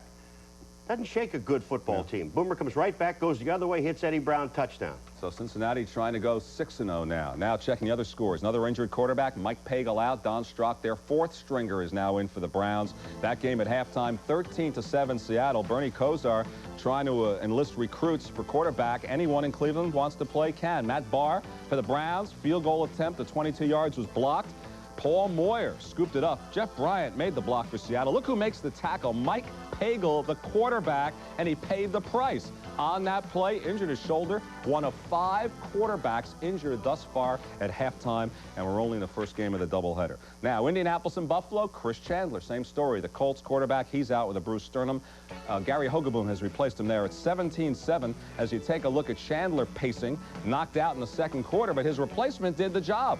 Hogaboom came in, 39 yards to Clarence Verdun, gave him a 17-0 lead. Game's now late in the second quarter. Indianapolis leading Buffalo 17-7. Kansas City and Houston. Cody Carlson, the quarterback, knocked out for Houston with a fractured right thumb. Brent Peace came in. He's done terribly. The backup right now in Houston is running back Alan Pinkett. It's 6-0 at halftime, Kansas City over the Oilers. The game you're watching, Green Bay and New England. Green Bay leading at 17-3 at halftime, as Doug Flutie not turning in the magic this week, and Green Bay taking advantage and leading at 17-3 at half. Chicago and Detroit, both quarterbacks, McMahon and Long, knocked out of this game with knee injuries. McMahon also had a concussion. 17-0. Chicago is leading Detroit at halftime. The quarterback carnage goes on. Rams having an easy time. I don't think anyone's going to start showing up for games in Atlanta. It's now 27-0 at halftime. How easy is it to rush against the Falcons defense? Well, Greg Bell of Los Angeles rushed for 110 yards in the first quarter alone. 27-0 at halftime in Atlanta. Washington, fairly easy. Mark Rippon, a couple of touchdown passes, 28-10 over Dallas at halftime. And Tampa Bay has taken the lead, surprisingly so, in Minnesota, 10-7. That game's moving along. They've already entered the third quarter of play. So those are the scores and highlights and the baseball news as we have it from New York. For Paul McGuire, I'm Len Berman. More coming up right after these words from your local station.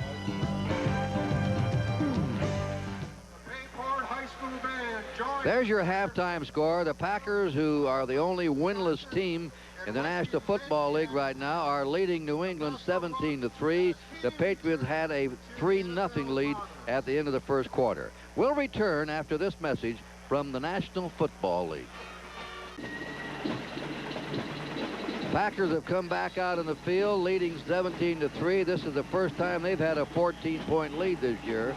Among their 2 losses, 5 losses, 2 of them were to Tampa Bay, both by 3 points. And let's take a look. Here's Majkowski, the quarterback. This is the first Packer touchdown in the second quarter.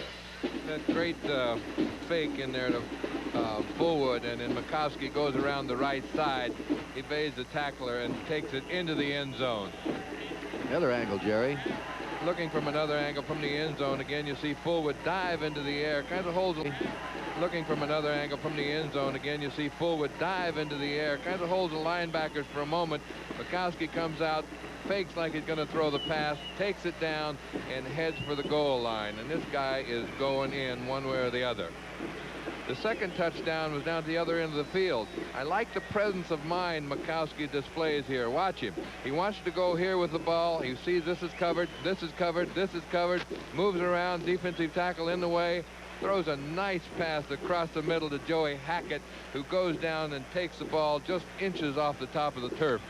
Looking at it from another angle, Majkowski comes back. The guys up front are doing a good job there too. Now you got to have somebody blocking somebody up front to have that kind of time, and he has the time to look around and find the receiver in the end zone. Makes a nice throw, and Hackett makes a nice catch to bring the ball off the turf. That's his first pass reception, as we told you, by a Packer. There's Majkowski, who's playing in place of the regular quarterback Randy Wright. Majkowski started 5 games last year. He was a runner. They don't want him to run as much, but he averaged 8.5 yards a carry. Doug Flutie warming up for the second half. Flutie has hit 13 out of 21, 127 yards, no touchdowns. Here are the stats, and the Patriots surprisingly are on top of the stats. They've had more total yards than the Packers, more yards passing, more yards rushing. But they've turned the ball over twice. And more turnovers, Curt. That's exactly right. That's the difference in the ball game right there. And they've had more possession time, as you can see. In individual rushing, Stevens leads the Patriots with 20 yards. Ken Davis with 15 for the Packers. In receiving, Stanley Morgan has caught 4. Dupart has caught 5, all short passes. And Woodside and Kemp lead the Packers in receiving with 2. Penalties, 4 for 30 yards for the Patriots, 2 for 17 yards for the Packers. 2 for 17 yards, and that one holding penalty when Sharp had the ball down on about the 3-yard line would have been like an 80-yard penalty, 60 maybe. So we'll see here in the second half. If the Packers can win their first game, they're the only winless team, and the only undefeated team is Cincinnati.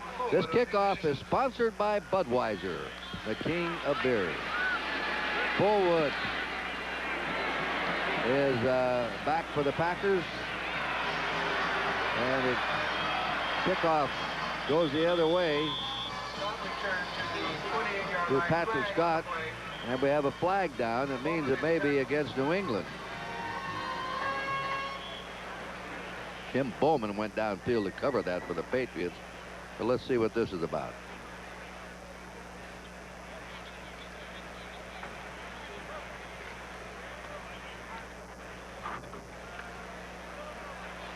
Face mask foul, number 28 on the return. 5-yard penalty, first down. That's a face mask foul on the Patriots, and that's called on Jim Bowman. So the Packers have the ball now on their 35-yard line with a first down. Ball's on the 35. First down. They have Fullwood and Davis. Fullwood is the lone setback. Majkowski played all the way at quarterback. Gives it off to Fullwood. Comes up to the 40. Running hard. Drives to the 42-yard line. Met there by Fred Marion. Lemberg made the stop. The free safety. Nice run by Brent Fullwood. Coach Lindy Infante and I were chatting the other day, and he said he really likes Fullwood's running ability. That the young man can run with the football. He's had a little problem picking up the intricacies of the Green Bay offense so far. Take a look at number 21, Fullwood, coming right at you. He gets stopped here by the safety and just will not go down. Now it's 2nd and 2. This is Fullwood again, trying to get outside, and they stop him right along the line of scrimmage. Good pursuit by the Patriots that time. As they ran laterally. Jordan on the tackle, number 93 for the Patriots.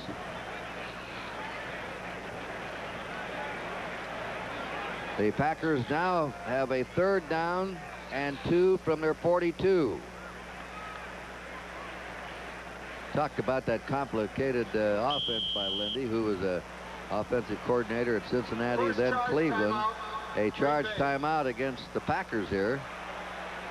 He is more of a passing man than a running man, but he says, I know you have to have a good blend, but he likes what he calls to put men out in space and let them go to work. Wide receivers, throw to the backs, and get them out there isolated one-on-one.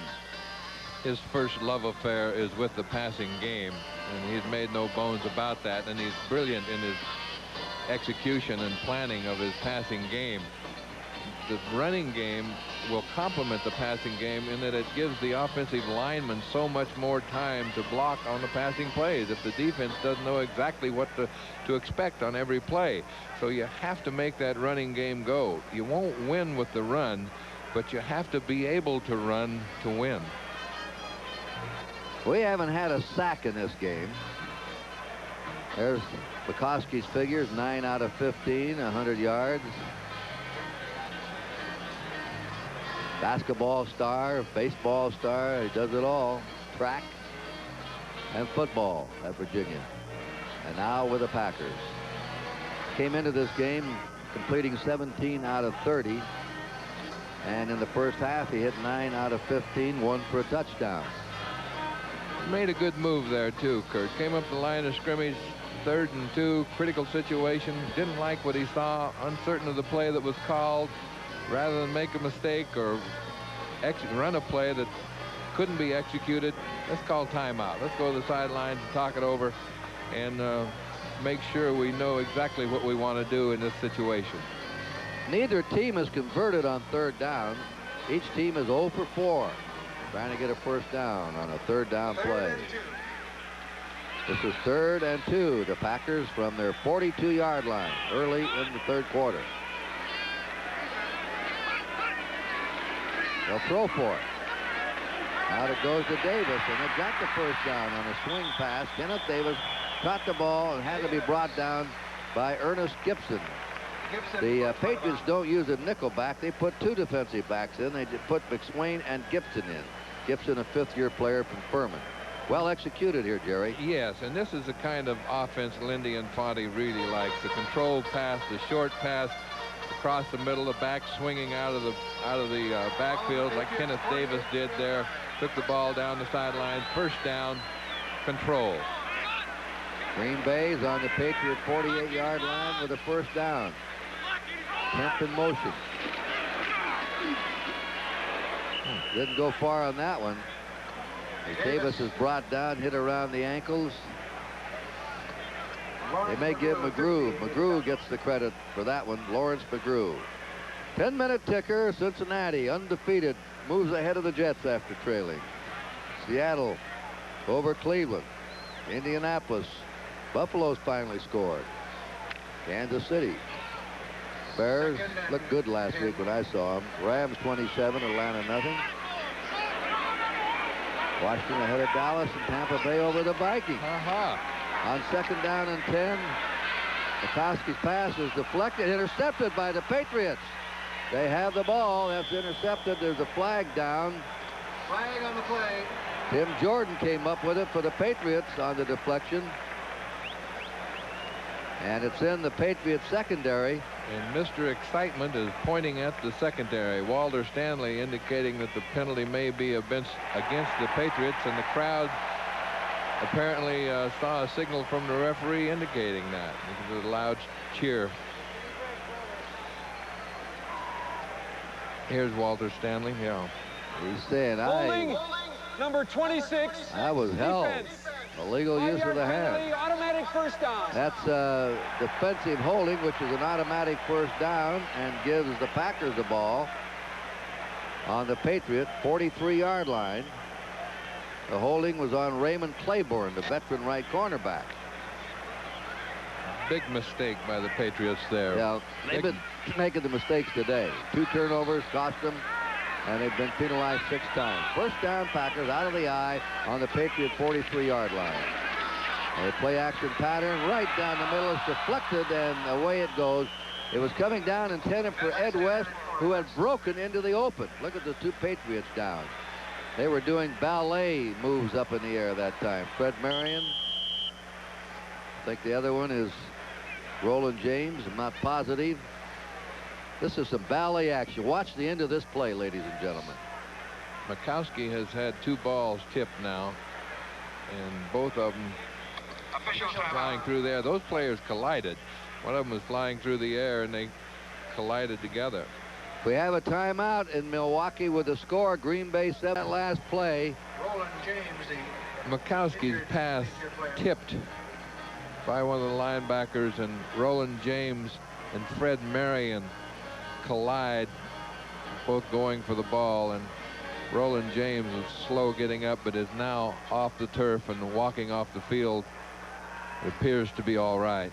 Darryl Stingley, #1 draft pick of the Patriots out of Purdue, played 5 years, 73 to 77. He had 94 catches, one of the better wide receivers in a tragic accident in a preseason game against the Oakland Raiders. He's here today. He's executive director of player personnel for the Patriots, and Darryl will be in Foxborough for the Chicago Bear game.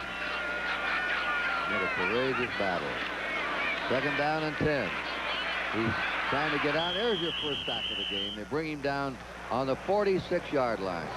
Both these men have been able to scramble away, and that sack is by Tim Jordan, 93. Good put the pressure on, 72, and Jordan wrapped it up. So give Jordan credit for the sack.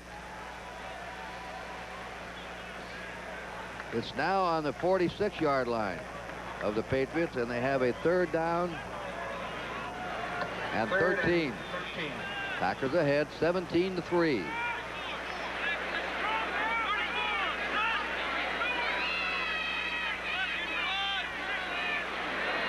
Packers have had their problems with the QB sack. Out of the shotgun, they put the blitz on. He comes out of the pocket. And was he in control? He got rid of the ball, but I believe the referee said he was in the grasp and control of Tim Good. And that's 2 sacks in a row for the Patriots. And that moves the ball back to the 50. So the Patriots put a pass rush on the last 2 plays, and give them credit for that last sack. Putting a little linebacker blitz in there, Curt. They're putting a little pressure one way or the other. They're getting something on them. 3 punts for Bracken in the game, 42 yards. A punt. Fryer is the safety man on the 11 of the low snap, and he hooches it away. This is what you want, hanging up around that goal line. It bounds in for the touchback, and the Patriots will put the ball in play. They'll have it for the first time in the 3rd quarter on their own 20-yard line. We're going to take time out. We'll be back with a score. Green Bay Packers 17, New England Patriots 3. That's Steve Grogan on the sideline calling the plays. Doug Flutie still at quarterback. Patriots ball on their own 20-yard line. In the I formation, Fryer going in motion. The pitch is to Stevens. Stevens being chased and contained along the line of scrimmage. Mark Murphy came up to help make the hit on him. John Anderson. Boy, the Cleveland Browns have had real bad luck with their quarterbacks. They lost Kozar, Danielson, and now their 3rd-string quarterback, Mike Pagel, separated his shoulder in the 2nd quarter, and he's out for 6 weeks, and Don Sprock goes in at quarterback. Boy, it has been a year for the quarterback going down, hasn't it? Yeah. 2nd down, 10. Patriots on their 20-yard line. Stevens outside. They chip him up, and he goes down on the 25. There was a fumble, but the ball was already dead. It's already dead there. Getting a 5. And a holding call against New England. Preliminary indication is holding against the Patriots. Packer defense starting to really get excited. They're getting some good, solid play from that linebacking core. The crowd's getting into the game, generating some excitement on the field, and the Packer defense is playing very well right now. Here's the call. Holding number 87, offense, 2nd down. That's on the tight end, Lynn Dawson. That's their 7th penalty. Here's the ticker again. Look at that tie. Seattle leading Cleveland, who's lost their third quarterback for the year. Indianapolis, Buffalo's back. Coming back. They were 14 down. Now it's the Rams way ahead. We can take a look at them there. It's on the 11-yard line. It's 2nd down and 20. The Patriots mired deep in their own territory. They've gone nowhere. There's another flag down. Flutie's pass is complete to the 24, but a flag on the play. Penalties and 2 costly turnovers have hurt the pass today.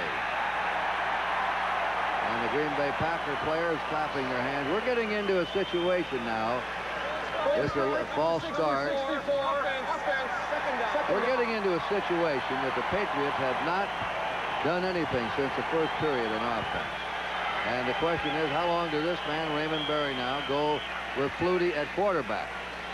Will he make a change, do you think, Jerry Kramer? Boy, I don't think so, Curt. I think you've got to leave Flutie in there till he's just about totally dies. You know, there's been people in New England have been clamoring to see Doug Flutie for so long that to take him out now without there being, when there's any doubt at all in their mind, I think would be a mistake. 2nd down and 24. Got him. That is Craig James, hit by Brian Noble and Tim Harris. Noble got to him first. On the Patriots 5-yard line, they have a 3rd down and 24 to go. Again, that Packer defense really getting excited. We saw a shot of Trevor Maddich, number 64 for New England on that last play, who had replaced Danny Villa at left tackle. Little excited, offsides, another penalty, another play. The Packers are really generating some excitement and putting some pressure on that New England offense in all phases of the game. Patriots still haven't converted on 3rd down. They have a 3rd down, 25 to go. Out of the end zone, Flutie's pass is complete to Craig James. James stopped at the 16-yard line by Johnny Holland. He has to go short underneath. That's the only way he can complete him because they're not giving him the long pass, and it'll be punt formation with the Patriots line of scrimmage. They moved it up to the 18-yard line. 4th and long. Excellent defensive play again. You saw those 3 linebackers converge on Craig James, one on each side of him, one in front of him, and he wasn't going to be going anyplace. Beagles in punt formation. There's Mr. Excitement, Walter Stanley, on his own 40.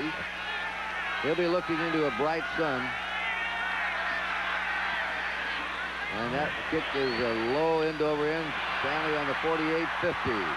45 of the Patriots still going. Flag down. He's chased out of bounds. And he's out on the 40-yard line, around there, 41-yard line, but we have a flag drop. Ickey Woods, a 5-yard run. Cincinnati's moved back ahead of the Jets, 26-19. Patriots really hammered the Jets in the opening game of the season. The Jets looked bad. They were picked for last of their division in the American Conference. And they won 3 in a row, and everybody said, well, it's a fluke. Well, they're giving Cincinnati all they want today.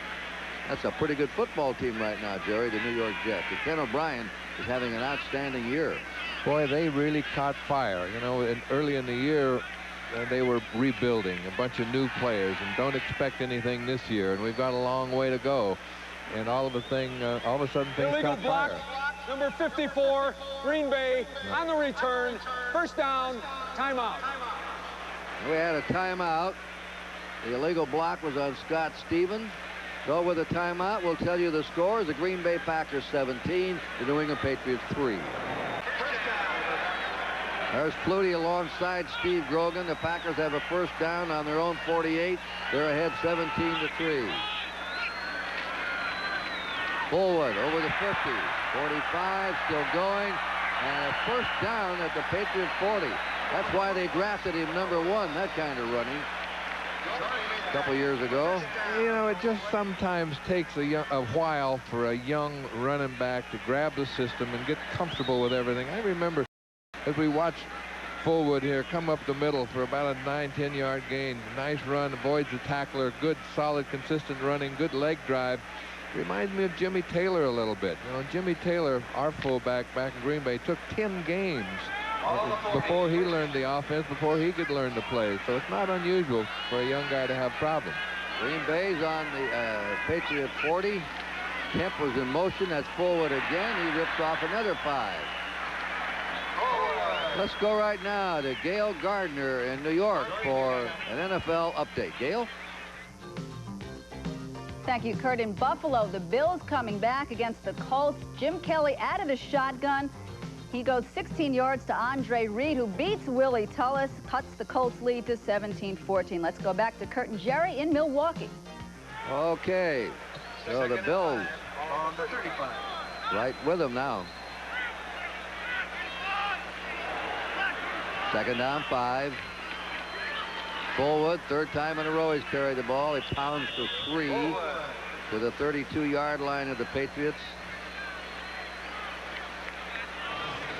Big pile up there on the right side of the Patriot line.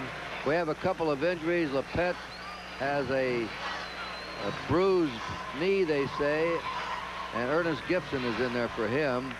The left tackle is a little more serious. Danny Villa will get more of a report, and Trevor Matic has replaced him at left tackle in offense. Third down and 2. The Packers on the Patriots 32. Fullwood and Woodside are now the setback. They will keep alternating, but Majkowski's going to the air. Out to Woodside. They got him. He slipped away. They stopped him short. Rembert came up and slowed him down, and the hit was by Tom Gold, the nose tackle.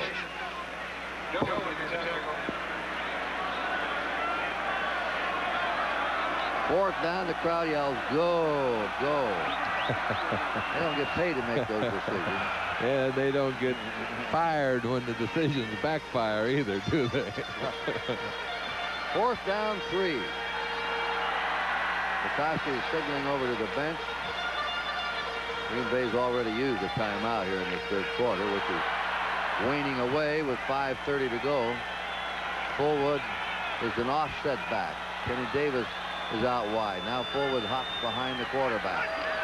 They're going to pass. They give it to Fullwood. He's going to have a first down. Beautiful play. Look at him. He's still going. All the way. And he's going to go in. It's 33 yards for Brent Fullwood. And he is charged like a bull here in this third quarter. 33 yards. Patriots has shots at him and couldn't hold on to him.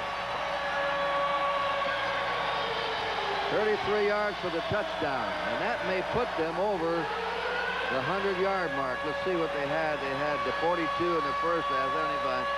They're close to that. They haven't had a 100-yard game in rushing this year. This is by far the longest run of the season. We watch Brent Fullwood go up inside. 1, 2, Roland James takes a real shot at 3. him here, but the young man keeps his feet, keeps his balance, and gets a block from Keith Woodside downfield as we kick the extra point. Fullwood now has had 10 carries for 74 yards, 7.4 average. Take that anytime. Timeout, 24-3 Packers. And the two coaches, Infante said, "I knew it was going to be tough, but not this tough," when he went winless in his first 5 games. That's Sammy Martin with the Patriots coming out on the kickoff return. And they spin him around, knock him down on the 23-yard line. And that's Joey Hackett, the tight end, who went down. Now another look at that great 33-yard touchdown run by Fullwood. Interesting call on 4th and 3. The Pack decided to go for it. Fullwood, who is, you know, we said earlier, a pretty decent runner, has not had that great a year. In fact, he's had 84 yards in the first 5 games. Broke 2 or 3 tackles there for a 33-yard gain. And an excellent play. Patriots ball. They have not moved the ball since the first period. There's a drive by the Packers. They were ahead in this game, 24-3. Patriots have had no offense since the first quarter. That pass is no good. It's into the turf in front of Stanley Morgan. Tim Harris rushing Flutie hard. 10-minute ticker coming up. Cincinnati back out in front again. Seattle holding on. Indianapolis has scored a field goal, 6 points. They stay locked up there, Kansas City and Houston. The Bears, the Lions scored on them finally. Rams running away. So is the Redskins, and Minnesota's come back to lead Tampa Bay. So 10-minute ticker. 3rd down, 10. All kinds of motion in the line. The Packers are bluffing blitzes, are trying to disguise them. The Patriots are moving around. I believe it's Trevor Maddox, the left tackle. Full start, number 64. It is. Offense. Trevor Maddox, who had to go in at left tackle, replacing the injured Danny Villa. Out of position a little bit, Curt. Has been the center and is now playing left tackle, and the Packers are getting a little bit of a pass rush, and Trevor is a little anxious to get set, a little anxious to get in position, and has been offsides twice now in this 3rd quarter. It's been a series of countless mistakes for the Patriots in the 2nd and 3rd quarter. Got 8 penalties on them now. Flutie standing away. Throws the ball. And desperately trying to get it to Irving Fryer, who was covered in the secondary by Mark Lee, or Tiger Green. He was throwing for his life. Robert Brown, the right end, putting the heat on him. Number 93 of the Packers. So they're not getting time to throw. They have no running game right now. And when you're ahead 24-3 and you got the sense of we're coming on, the Packers are just flattening their ears and going at it. That's exactly right. 3rd down, 15.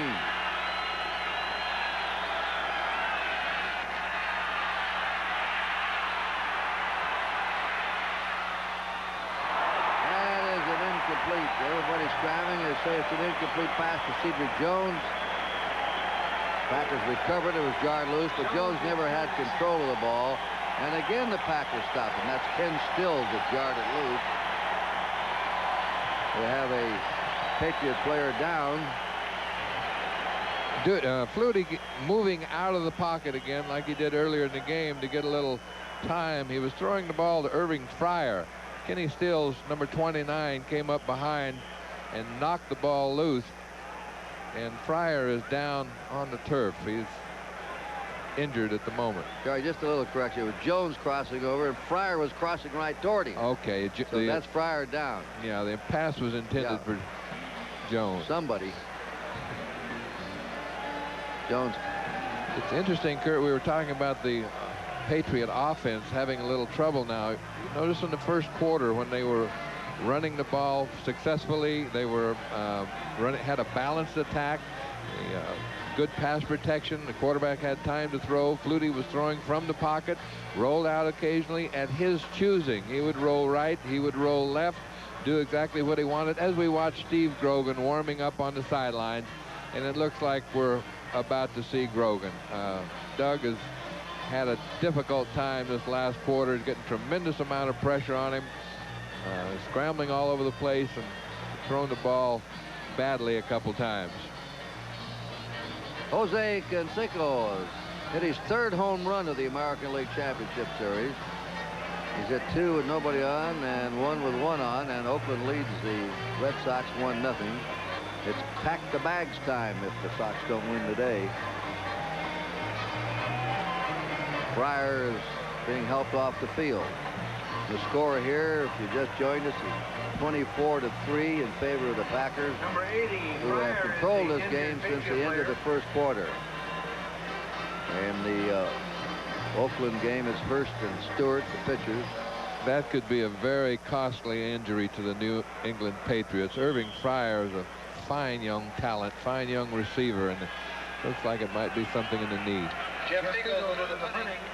Jeff Fiegels to do the punting.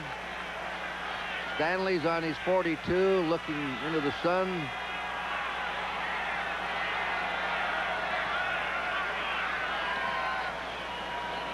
Short kick. Stanley takes it on the 49 of the Packers. And he went the wrong way, backwards.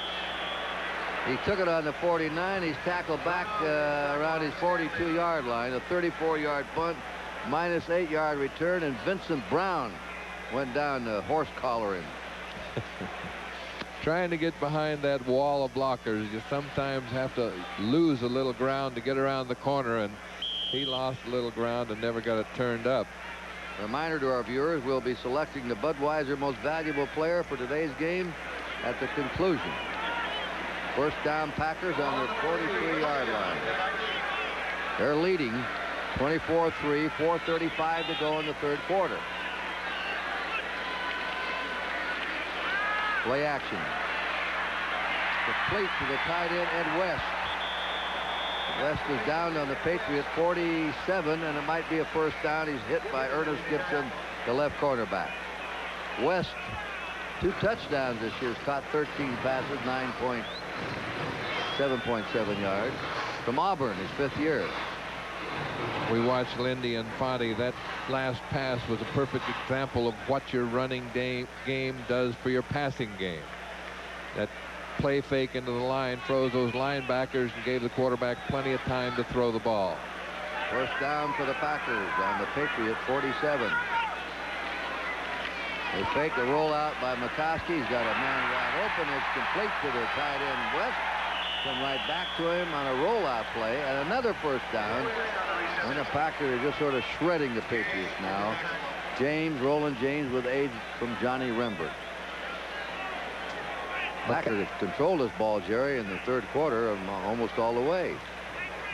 They have been doing things properly. That running game, again, makes everything else work. Ed West caught 6 passes last week, had his finest day as a Packer, and Majkowski is hitting all receivers. Everybody on the field has been catching the ball. We'll total up the Packers rushing yards. First down on the Patriot 29-yard line. In the eye, Fullwood. Fullwood is ridden down by Tom Goad, number 72, the nose tackle. Paul Molitor, Milwaukee Brewers star, third baseman, good hitter, good everything for a long time with the Brewers. Second and 8. Second down. Long 8 to go. They're in the eye.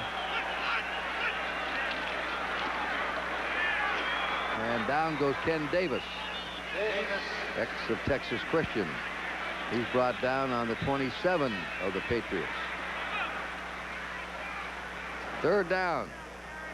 7 to go. Time moving on. Packers eating up the clock.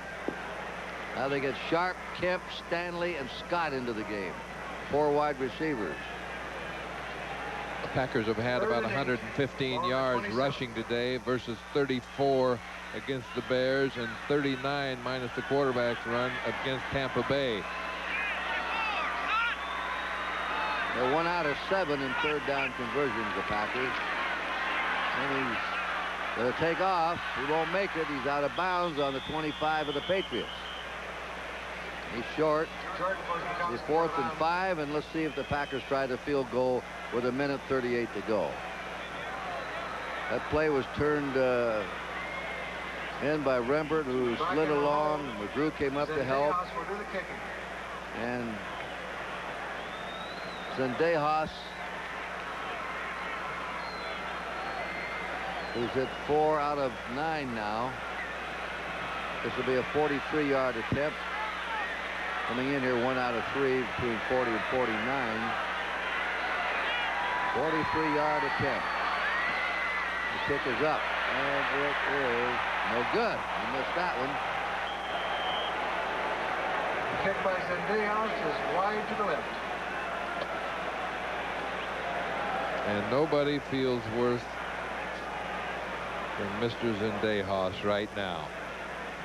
Well, you know, they've got 2 brothers. One of them has 2 sons playing in the NFL, and the other one has 1 son.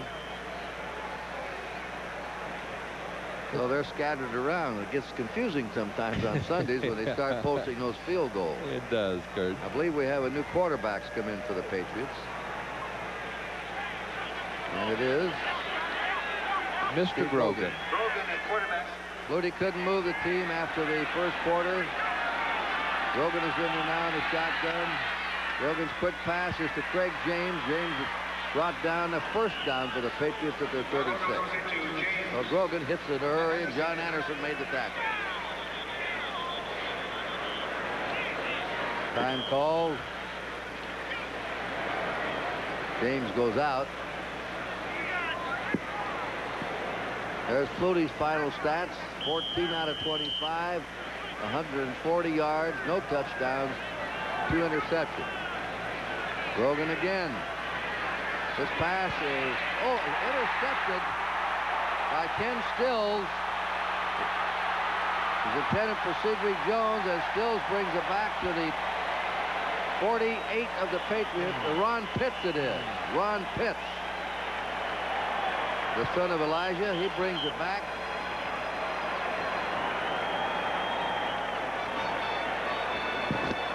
It's 2 interceptions for Pitts today. That is Stanley Morgan we're looking at on the turf, and he really got nailed. Didn't see who hit him, but he was coming across to catch the ball, and watch the defensive player come up. The ball is thrown over his head. He goes up a little bit for it, and right here, Chuck Cecil comes in and really gives him a shot, and he is down and out. You see Ronnie Pitts make the interception and turn upfield with a great return on the play, but boy, what a lick that was on Stanley Morgan. Still is 29, Pitts is 28. When they get the bottom of those numbers hidden, they all look alike. Let's take another look at this.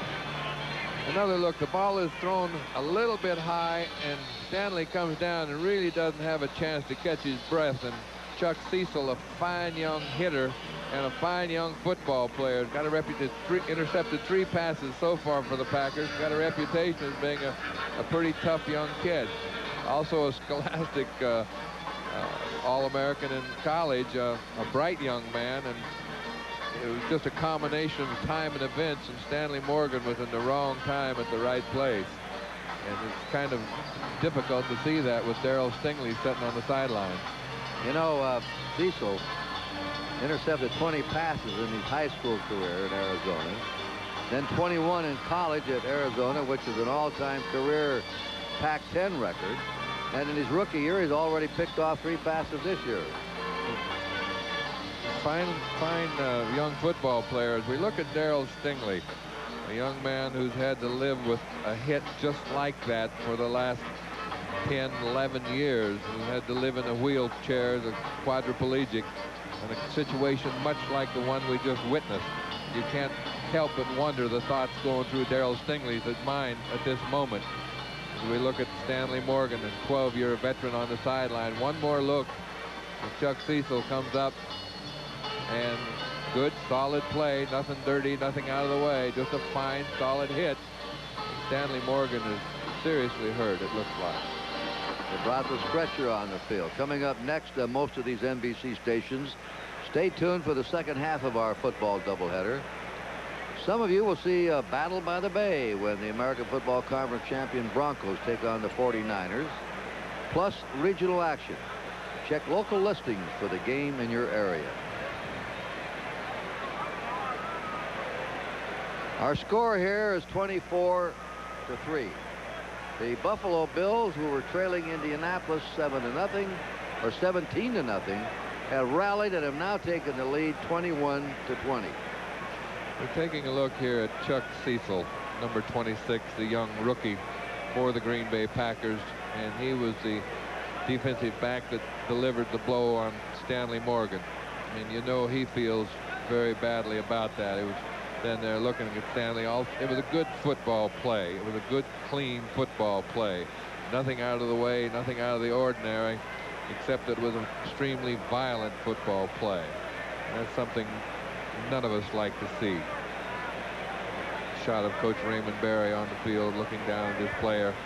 We're getting the stretcher together now and trying to put Stanley on the stretcher and very gently, very cautiously move him off the field. And it's going to take a moment or so. You look back at some old films and talk to some old-time players way before your time, Jerry Kramer, when you played in the 60s. Sometimes they used to drag them off the field. You know, a fella could have a neck injury or a spinal injury. They just go out and take him and haul him off feet first. Yes, that's right, Curt. They're much more cautious today, and bless them for being cautious and taking the time to make sure, you know, that we don't do any additional damage. As we look at Cincinnati still leading. Houston has rallied now and moves ahead of Kansas City in the fourth quarter. And the Redskins 18 points over the Cowboys. And Minnesota's come back. Tampa Bay, Minnesota have got themselves a pretty good football game down there. You know, that Tampa Bay team may be a little better team than people anticipated this year. If my man Vinny, you know, gets consistent throwing that ball, he's a pretty exciting young quarterback, and he has got a great touch, and he can do some things down there at Tampa Bay if they give him a chance. Well, right now Tampa Bay has won 2 and lost 3. Both their wins have been against the Packers. Still 1-0. The A's up in the second. And Seiko hit a home run, third of the series for the Oakland A's. The Bears are winning. They're on top of the Central Division of the National Conference. Green Bay is last. Detroit's losing. Darryl Stingley again. I did a feature on him and Where Are They Now on the Lenny Dawson, Nick Bonacani show. Very, very positive thinker for what he's gone through. There's Raymond Berry.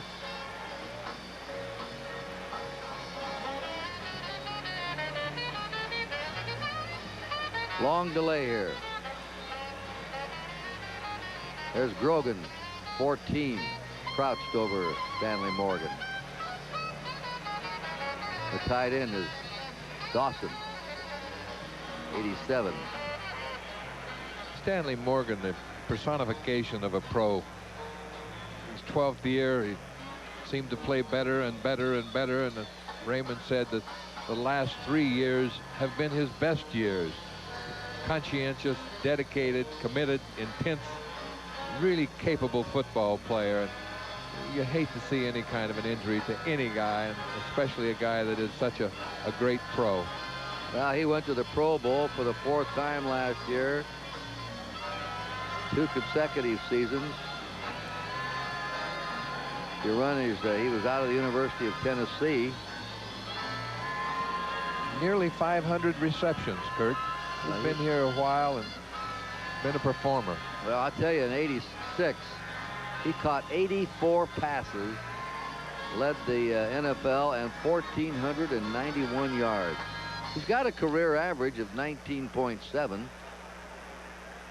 Here's the upcoming schedule. There are still 4,600 unsold seats for Cincinnati next week. And the Patriots go to Buffalo and then have the Bears and Miami at home. They got a tough grind there. The Packers will play the Vikings. Then Washington right here in Milwaukee, on the road against the Bills and Atlanta. Not exactly what you'd call a bunch of breathers coming up there for the Pack. Let's review what's happened here if you joined us. The Patriots got a 44-yard field goal by Garcia in the first period with 3:28 to go after a 56-yard drive was stopped. In the second quarter, then Deos hit one for 25 yards for the Packers very early in the second quarter to tie it. Then the Packers took the ball and moved down the field, came from their own 25. Majkowski, the quarterback, rolled out, went over 2 yards out with 5:11 to go in the half. And then with 43 seconds to go, they scored on a little short pass to Hackett. Stanley Morgan getting a hand. He's taken off the field. That touchdown just before the half was set up when Pitts intercepted for the Packers. Ronnie Pitts showing a nose from the ball. Curt, you know, the last time I saw Ronnie Pitts before this week in the training room was when he was about 4 years old. Elijah used to bring him over to the training room on Saturdays and on odd days, and he was telling me that his favorite nursery rhyme was Snow White and the Three Pigs. No way. Packers ball, first down. First down for the Packers on the Patriots' 43-yard line. We're back into action. We're in the I formation. Fake. Majkowski's going for the bomb. He's got him out in the open. And it's no good. Walter Stanley trying to dive for that one. He had a couple of steps on Raymond Claiborne. Couldn't quite get it. The ball a little overthrown, and Claiborne was trying to catch up to him. Watch him get the lead on Claiborne. Boy, this is close. Mr. Excitement gives him a couple moves. Looks like he wants to go inside and then flies down the sideline. Claiborne's behind a little bit, and he dives for the ball here and just doesn't quite get control of it and slips through his hands and bounces back, and we want to make it look good, but he dropped the ball. 54 seconds to go in the third quarter. And Stanley Morgan being put into the ambulance, and we'll try and get a report on him as soon as we can. Second and 10 for the Packers. They're ahead 24-3. Farouk is a lone setback. They're going to get to him, and it's called a sack at the 46. You know, a lot of the fans boo this. A lineman, will, even one arm can do it. If you get a grasp on the quarterback, and then what the officials say is control, you control him, that's a sack. And you're really protecting the quarterback. That's what they're trying to do with this rule. Really protecting the quarterback. That's exactly what it's all about. You don't want to take that have that defensive player take the quarterback, swinging him around in a circle and dump him on his head. If it gets close, hey, play's over, sack. That was Brent Williams that sacked him. That's the third sack for the Patriots.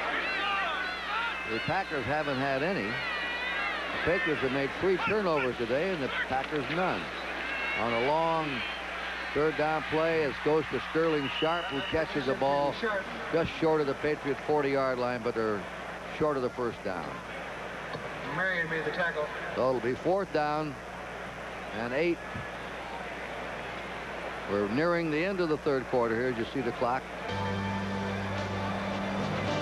So at the end of the third quarter, the score is the Green Bay Packers 24, the New England Patriots 3. We'll be right back after these messages from your... Sammy Martin will receive this punt from Don Bracken. Irving Fryer was shaken up a little bit earlier in the third quarter. And here's the punt on 4th down. This one is headed for the end zone and goes in. I'm Curt Gowdy along with Jerry Kramer.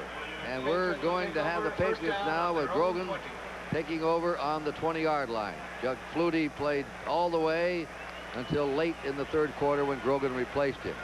Here's through 3 quarters. The Packers for the first time this year go over 100 yards rushing, and that's helped them. They have been last in the league in rushing. Passing is even. Total yards, the Packers have moved ahead. The Packers were behind in possession time, but they made up for that in the third quarter and now have had the ball more than the Patriots. Sammy Martin put 3 wide receivers in. Grogan. Look, look out. That was Dave Brown dashing in front of Dupart and nearly picking that ball off, and he had a walk-in for a touchdown. Dave Brown has 55 career interceptions and needs one more to move him onto the top 10 of all time. Ty Lim Barney and Pat Fisher with one more interception, and it was close that time. What a game they're having in Buffalo. Indianapolis back out in front, 23-21, 13 minutes to play on the field goal. Grogan's pass, he really drilled that one, and that's to the rookie Sammy Martin of LSU. First down. Patriots on their 41-yard line. Johnny Holland made the tackle on the rookie. He has replaced Stanley Morgan. Look out. Grogan is hit, and he goes down, throws it out to Reggie Dupart, and Grogan was decked. And in there was Sean Peterson putting a good rush on him. Second string right in from Arizona State, a rookie. There he is, 96.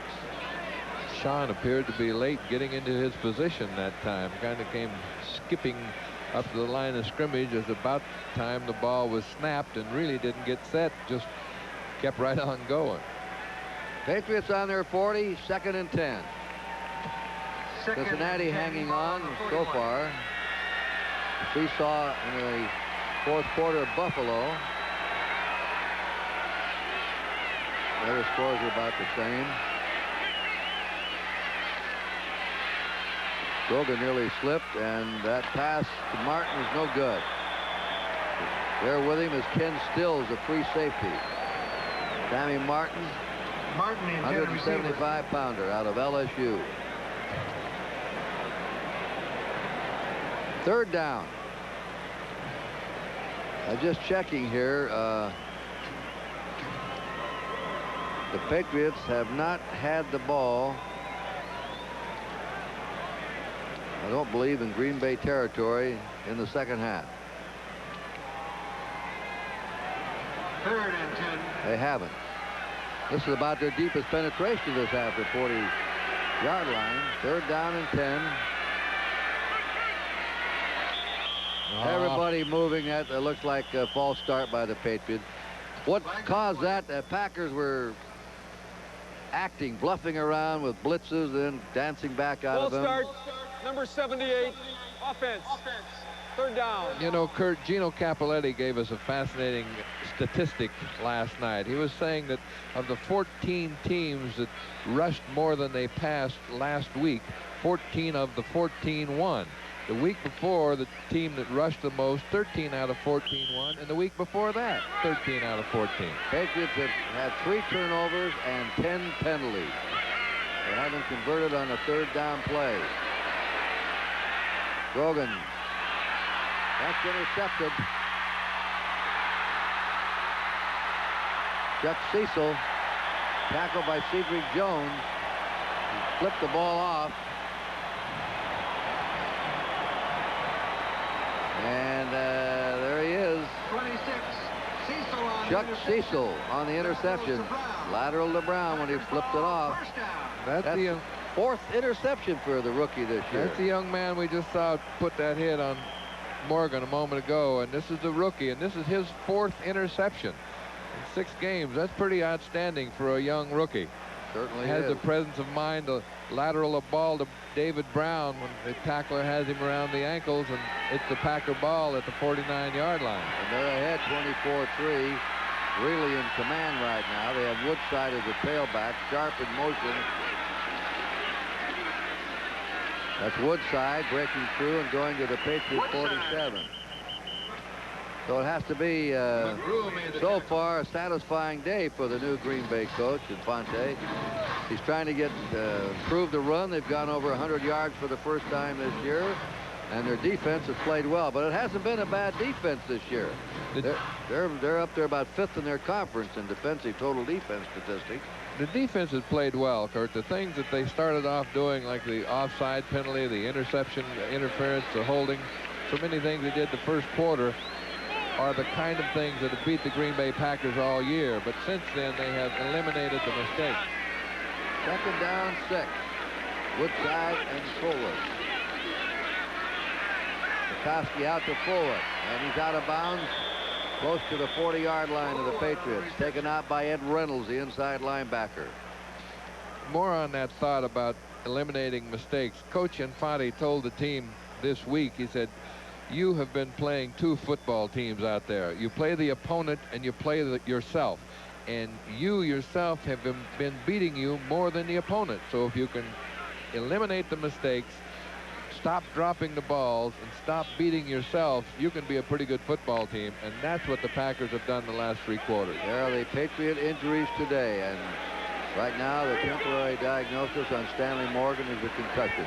Took him to the hospital for observation. 3rd down and a short yard. A fake to Fullwood. Wide open is Ed West, the tight end. He's running for a touchdown, and he's in there. Out of bounds. No, he stepped out of bounds. He went out of bounds on the 7. What a fake by Majkowski that time. Up the middle. 3rd in a short yard, trying to drive for the 1st down, and then he just took it away from him and flipped it out to the tight end. Excellent call. Do you ever remember Bart Starr taking into the middle? Wasn't he? He loved that. On short yardage, that running action, play action pass, and Ed West, number 86, makes a nice reception and dances down the sideline. Comes close to going all the way, but is knocked out of bounds on the 7-yard line. Roland James knocked him out.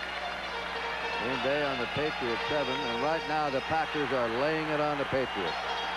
Since the first quarter, they have been in command. Majkowski now is 16 out of 24, 191 yards.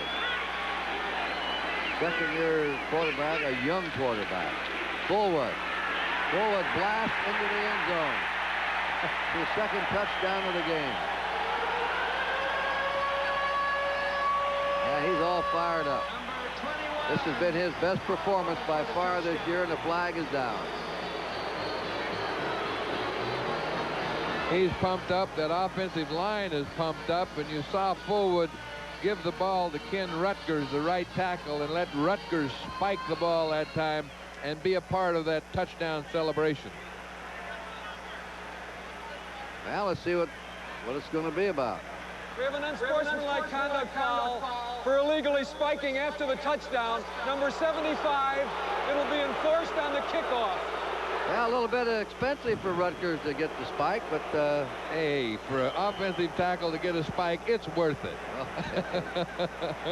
Let him spike the ball one time in his life. Fullwood got his second touchdown. That's what counted for the Packers. Then Dayos for the extra point.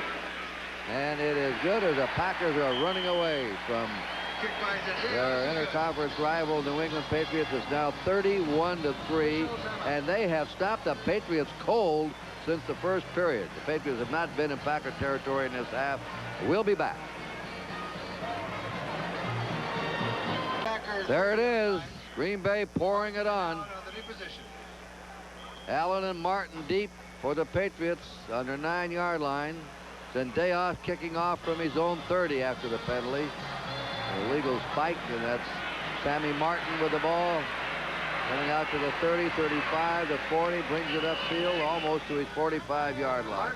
They like this young Martin. When he runs upfield, he runs up there with some punch. I mean, he's going right at you, and he'll run into people and take them with him. All right, let's take a look at the 10-minute ticker. The Bengals still on top, going for their 6th win in a row. Cleveland's come back with a score. Seattle leading by 6.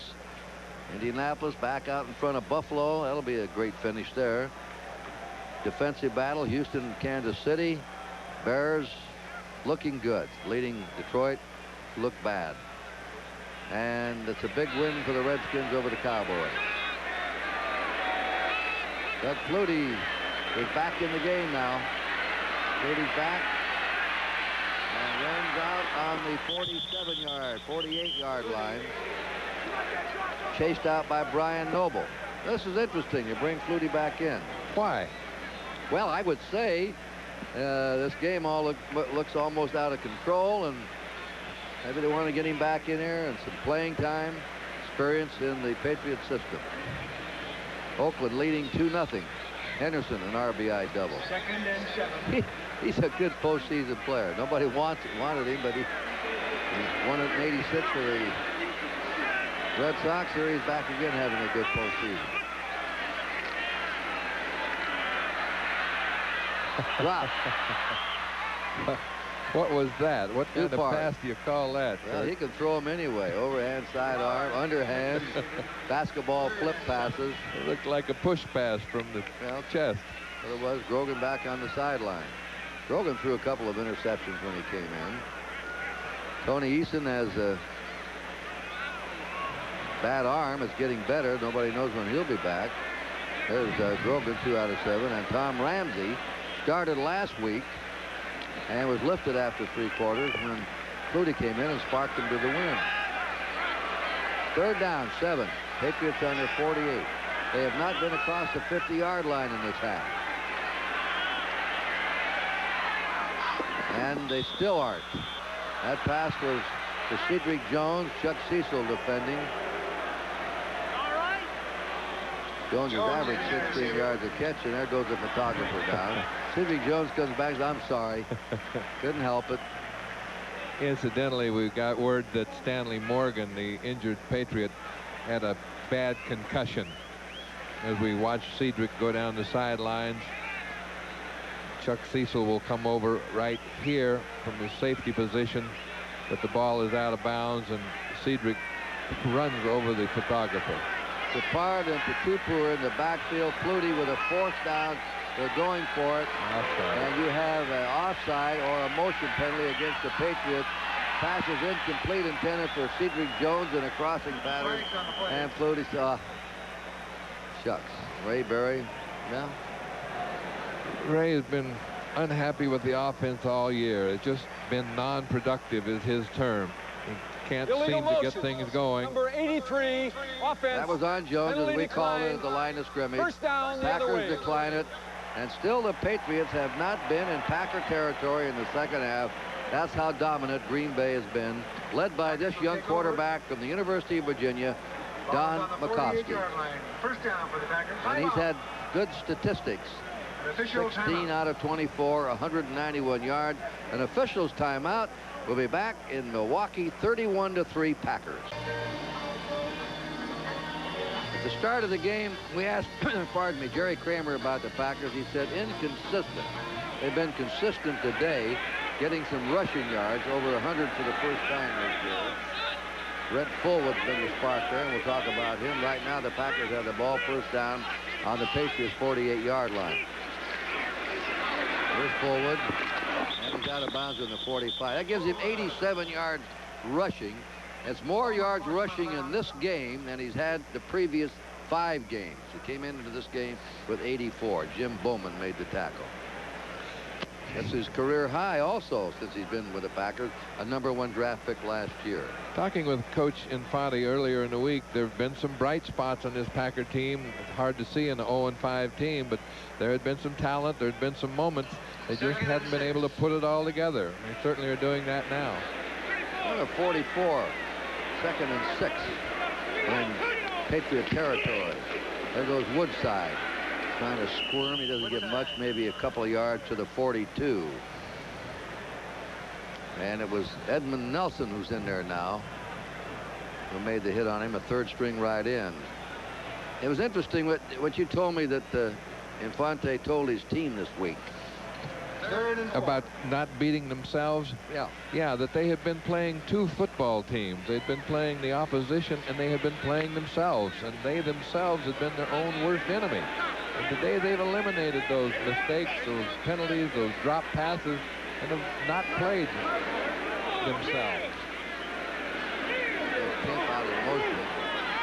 This is a 3rd and 4 play. Majkowski to Fullwood. On the screen, 40. First down, 35. Fullwood running hard again. Taken down by good block there by Mark Cannon, the center. And Darrell Holmes, a hard-hitting free agent last year, made the tackle, and the Packers have another first down on the Patriot 32-yard line. We look at Raymond Berry on the sideline again. They're the ones that beat themselves today. They've had 4 turnovers. They have had 10 penalties. The Packers have had only 4 penalties and no turnovers. And the Patriots have not crossed the 50-yard line in the second half.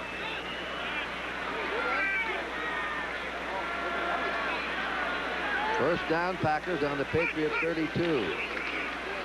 Fullwood, they want to see him. Here he goes. Oh, goodbye. Oh, boy. Goodbye. Fullwood gets his 3rd touchdown of the game. 32 yards, and he goes over 100 for the season. That ought to give him a real spark. It really should. It really should set him up for the rest of the season, knowing always in his mind that he's capable of this kind of performance, I think. Not quite sure. But today, you know, it's going to be a 100-yard-plus day for him. It's going to be a big difference in his future.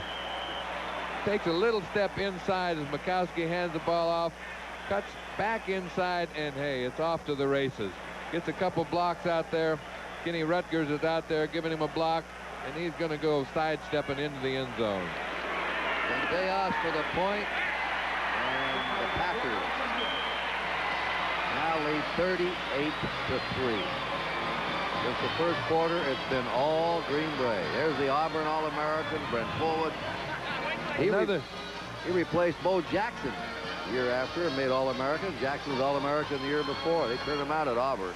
Another angle with Brent Fullwood there, who has so far gained 118 yards for the day. As Curt said earlier, he had 84 for the first 5 games. So a totally different young football player today, and a totally different Green Bay Packer football team today. Hey, one thing that we've seen a lot of the Patriots, Jerry, you might want to comment on, is a lot of arm tackling. That an example of the rushing comparison here, but Patriots a total of 63 yards. Brent Fullwood 118, and accepting the congratulations of his team on the sideline. But it seems like arm tackling and not tackling well feeds on itself. You get behind and you lose your enthusiasm a little bit, and things just don't go well. On the other hand, you break a run for 4 yards, for 5 yards, and a couple more, and everybody gets picked up, and the line starts to block, and it all comes together. Kick is coming to Marvin Allen on the 2. And they squeeze him out of bounds on the 23-24 line. Gary Richard went down. I want to go back. You know, I'm sitting here with a man that we were both in the first Super Bowl game. Not together. I was upstairs. He was downstairs. That was the game between the Kansas City Chiefs and the Green Bay Packers. At right guard for the Packers was one of my memorable games I ever broadcast. I was very curious of how the AFL could play an NFL team, but this just wasn't an NFL team. This is one of the great NFL teams of all time. I want to get into that arm tackling in a minute. Flutie gives it to Dupard. Dupard just about a yard. Look out. Dupard was unhappy.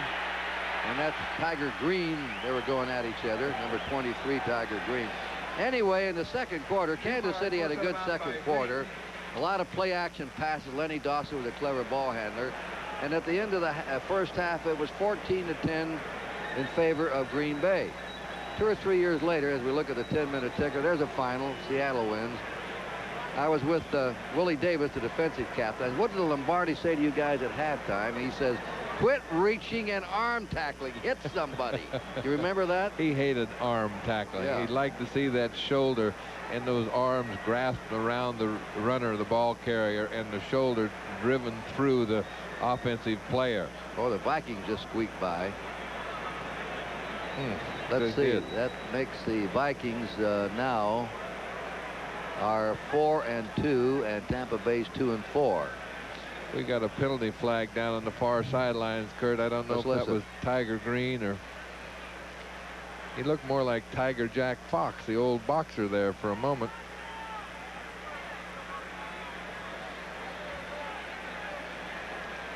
No. Personal foul, unnecessary roughness on number 30, offense. First down again. That's on Mosey Tatupu of the Patriots.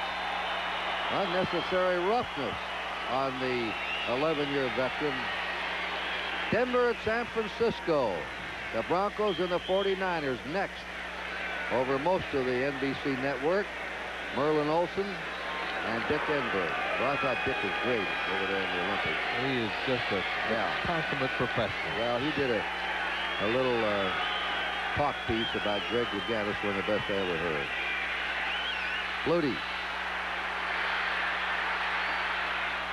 To Dupard. Keeps on to it. He maybe wish he hadn't. Got it at the 18-yard line when Mark Murphy pounced on him. The Patriots just can't open up anything against Green Bay. They haven't been able to cross the 50-yard line. They've just been stifled.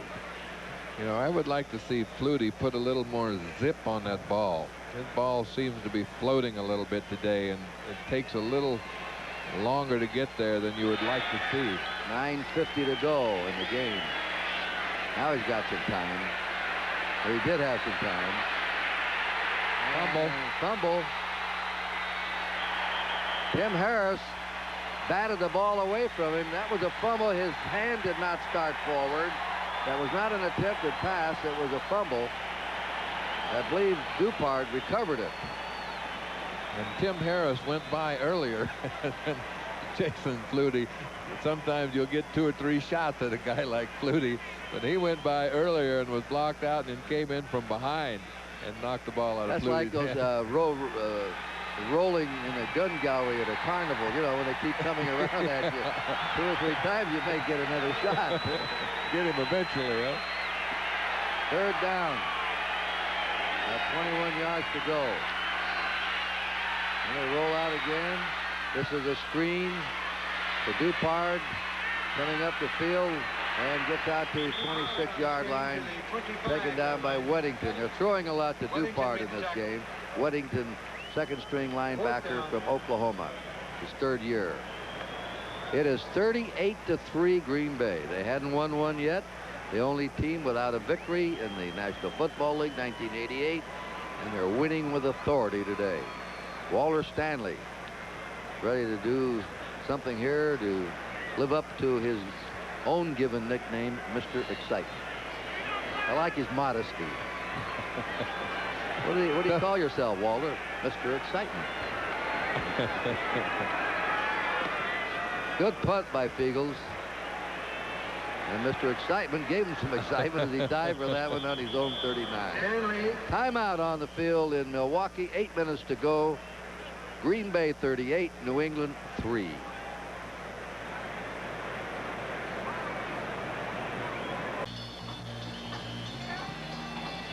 With this loss today, the Patriots will have lost 6 straight games to National Conference teams.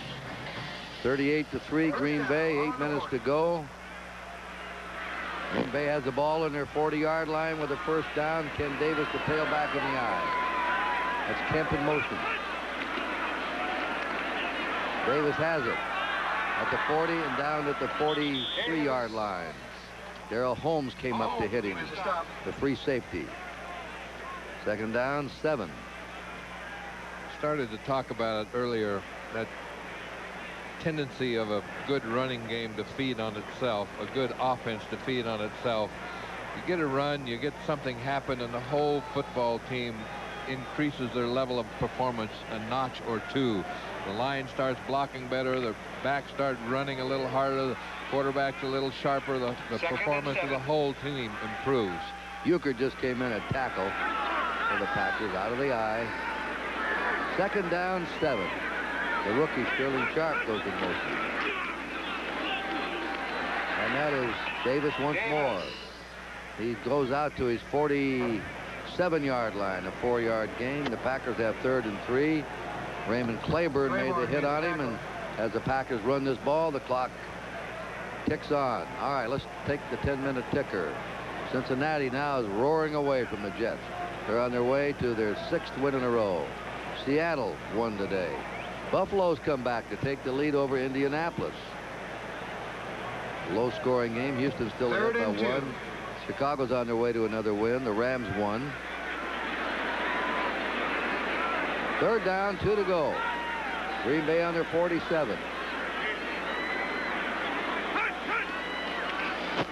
Majkowski down the middle, completes it to Sterling Sharp. He has a first down at the Patriot 45-yard line where he's hit by Vincent Brown, the inside linebacker. Sharp has caught 3 for 36 yards. 2 other finals, the Redskins win and the Vikings win. Let's see, the Redskins now are 3 and 3. The Giants leading. They play Monday night. The Eagles, they're 3 and 2. Cardinals are 3 and 2. Dallas will be 2 and 4. It's 2-0 in the 4th inning, Oakland against the Red Sox. Ball on the 44, first down. First down, put it on the 44-yard line of the Patriots. The score here is 38-3, Green Bay.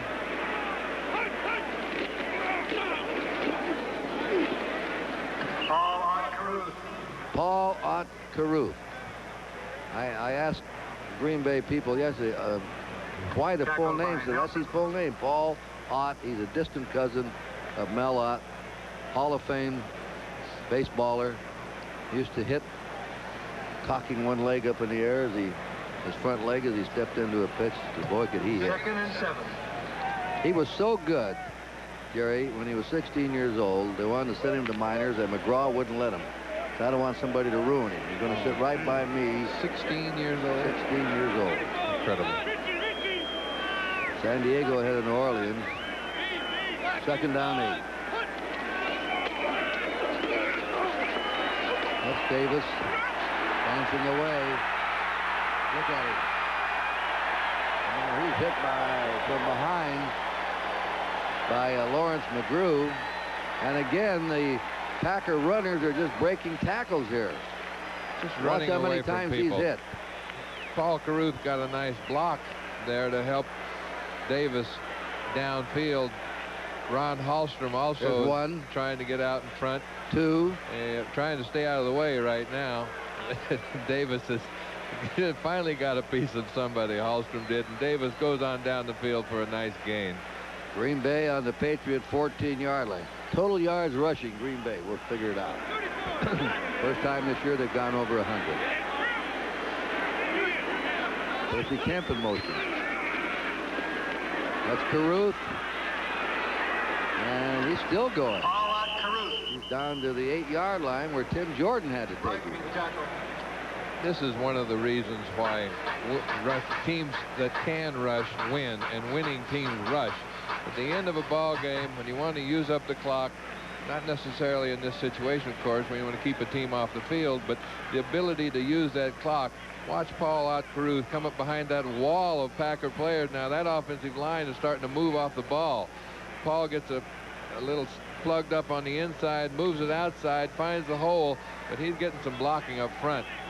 Packers have gained 190 yards on the ground. Incredible. 2nd down 4. Davis and Carruth. Davis going for the goal line and in there. Ken Davis, who had gained only 57 yards in the first 5 games, breaks loose for an 8-yard touchdown.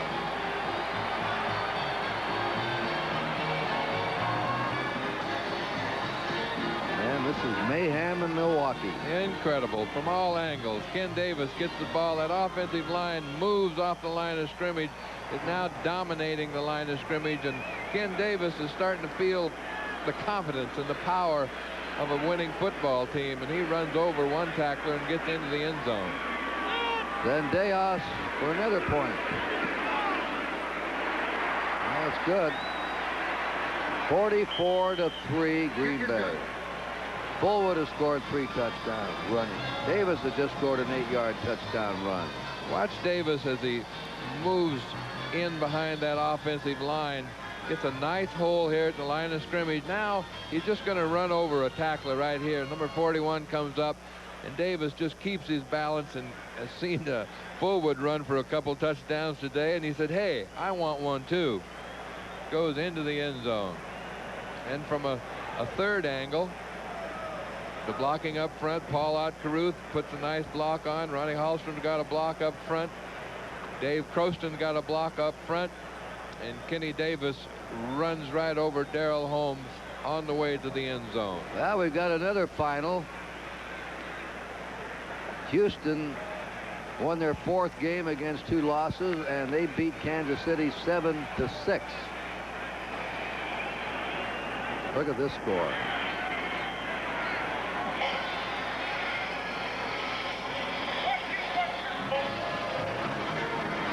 Coming to Marvin Allen.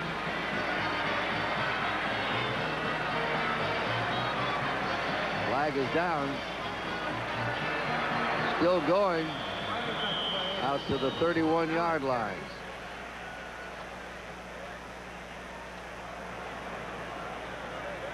Kansas City's lost some tough games this year.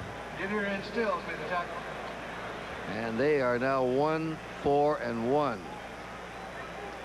Houston win that game? Is that a final? Houston won it 7-6.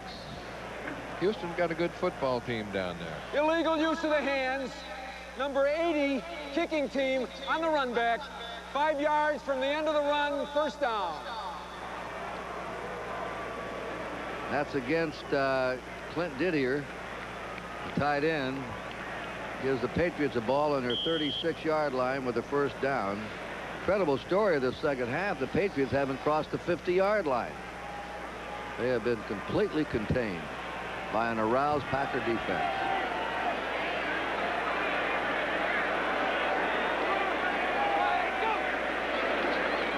Flutie still in at quarterback.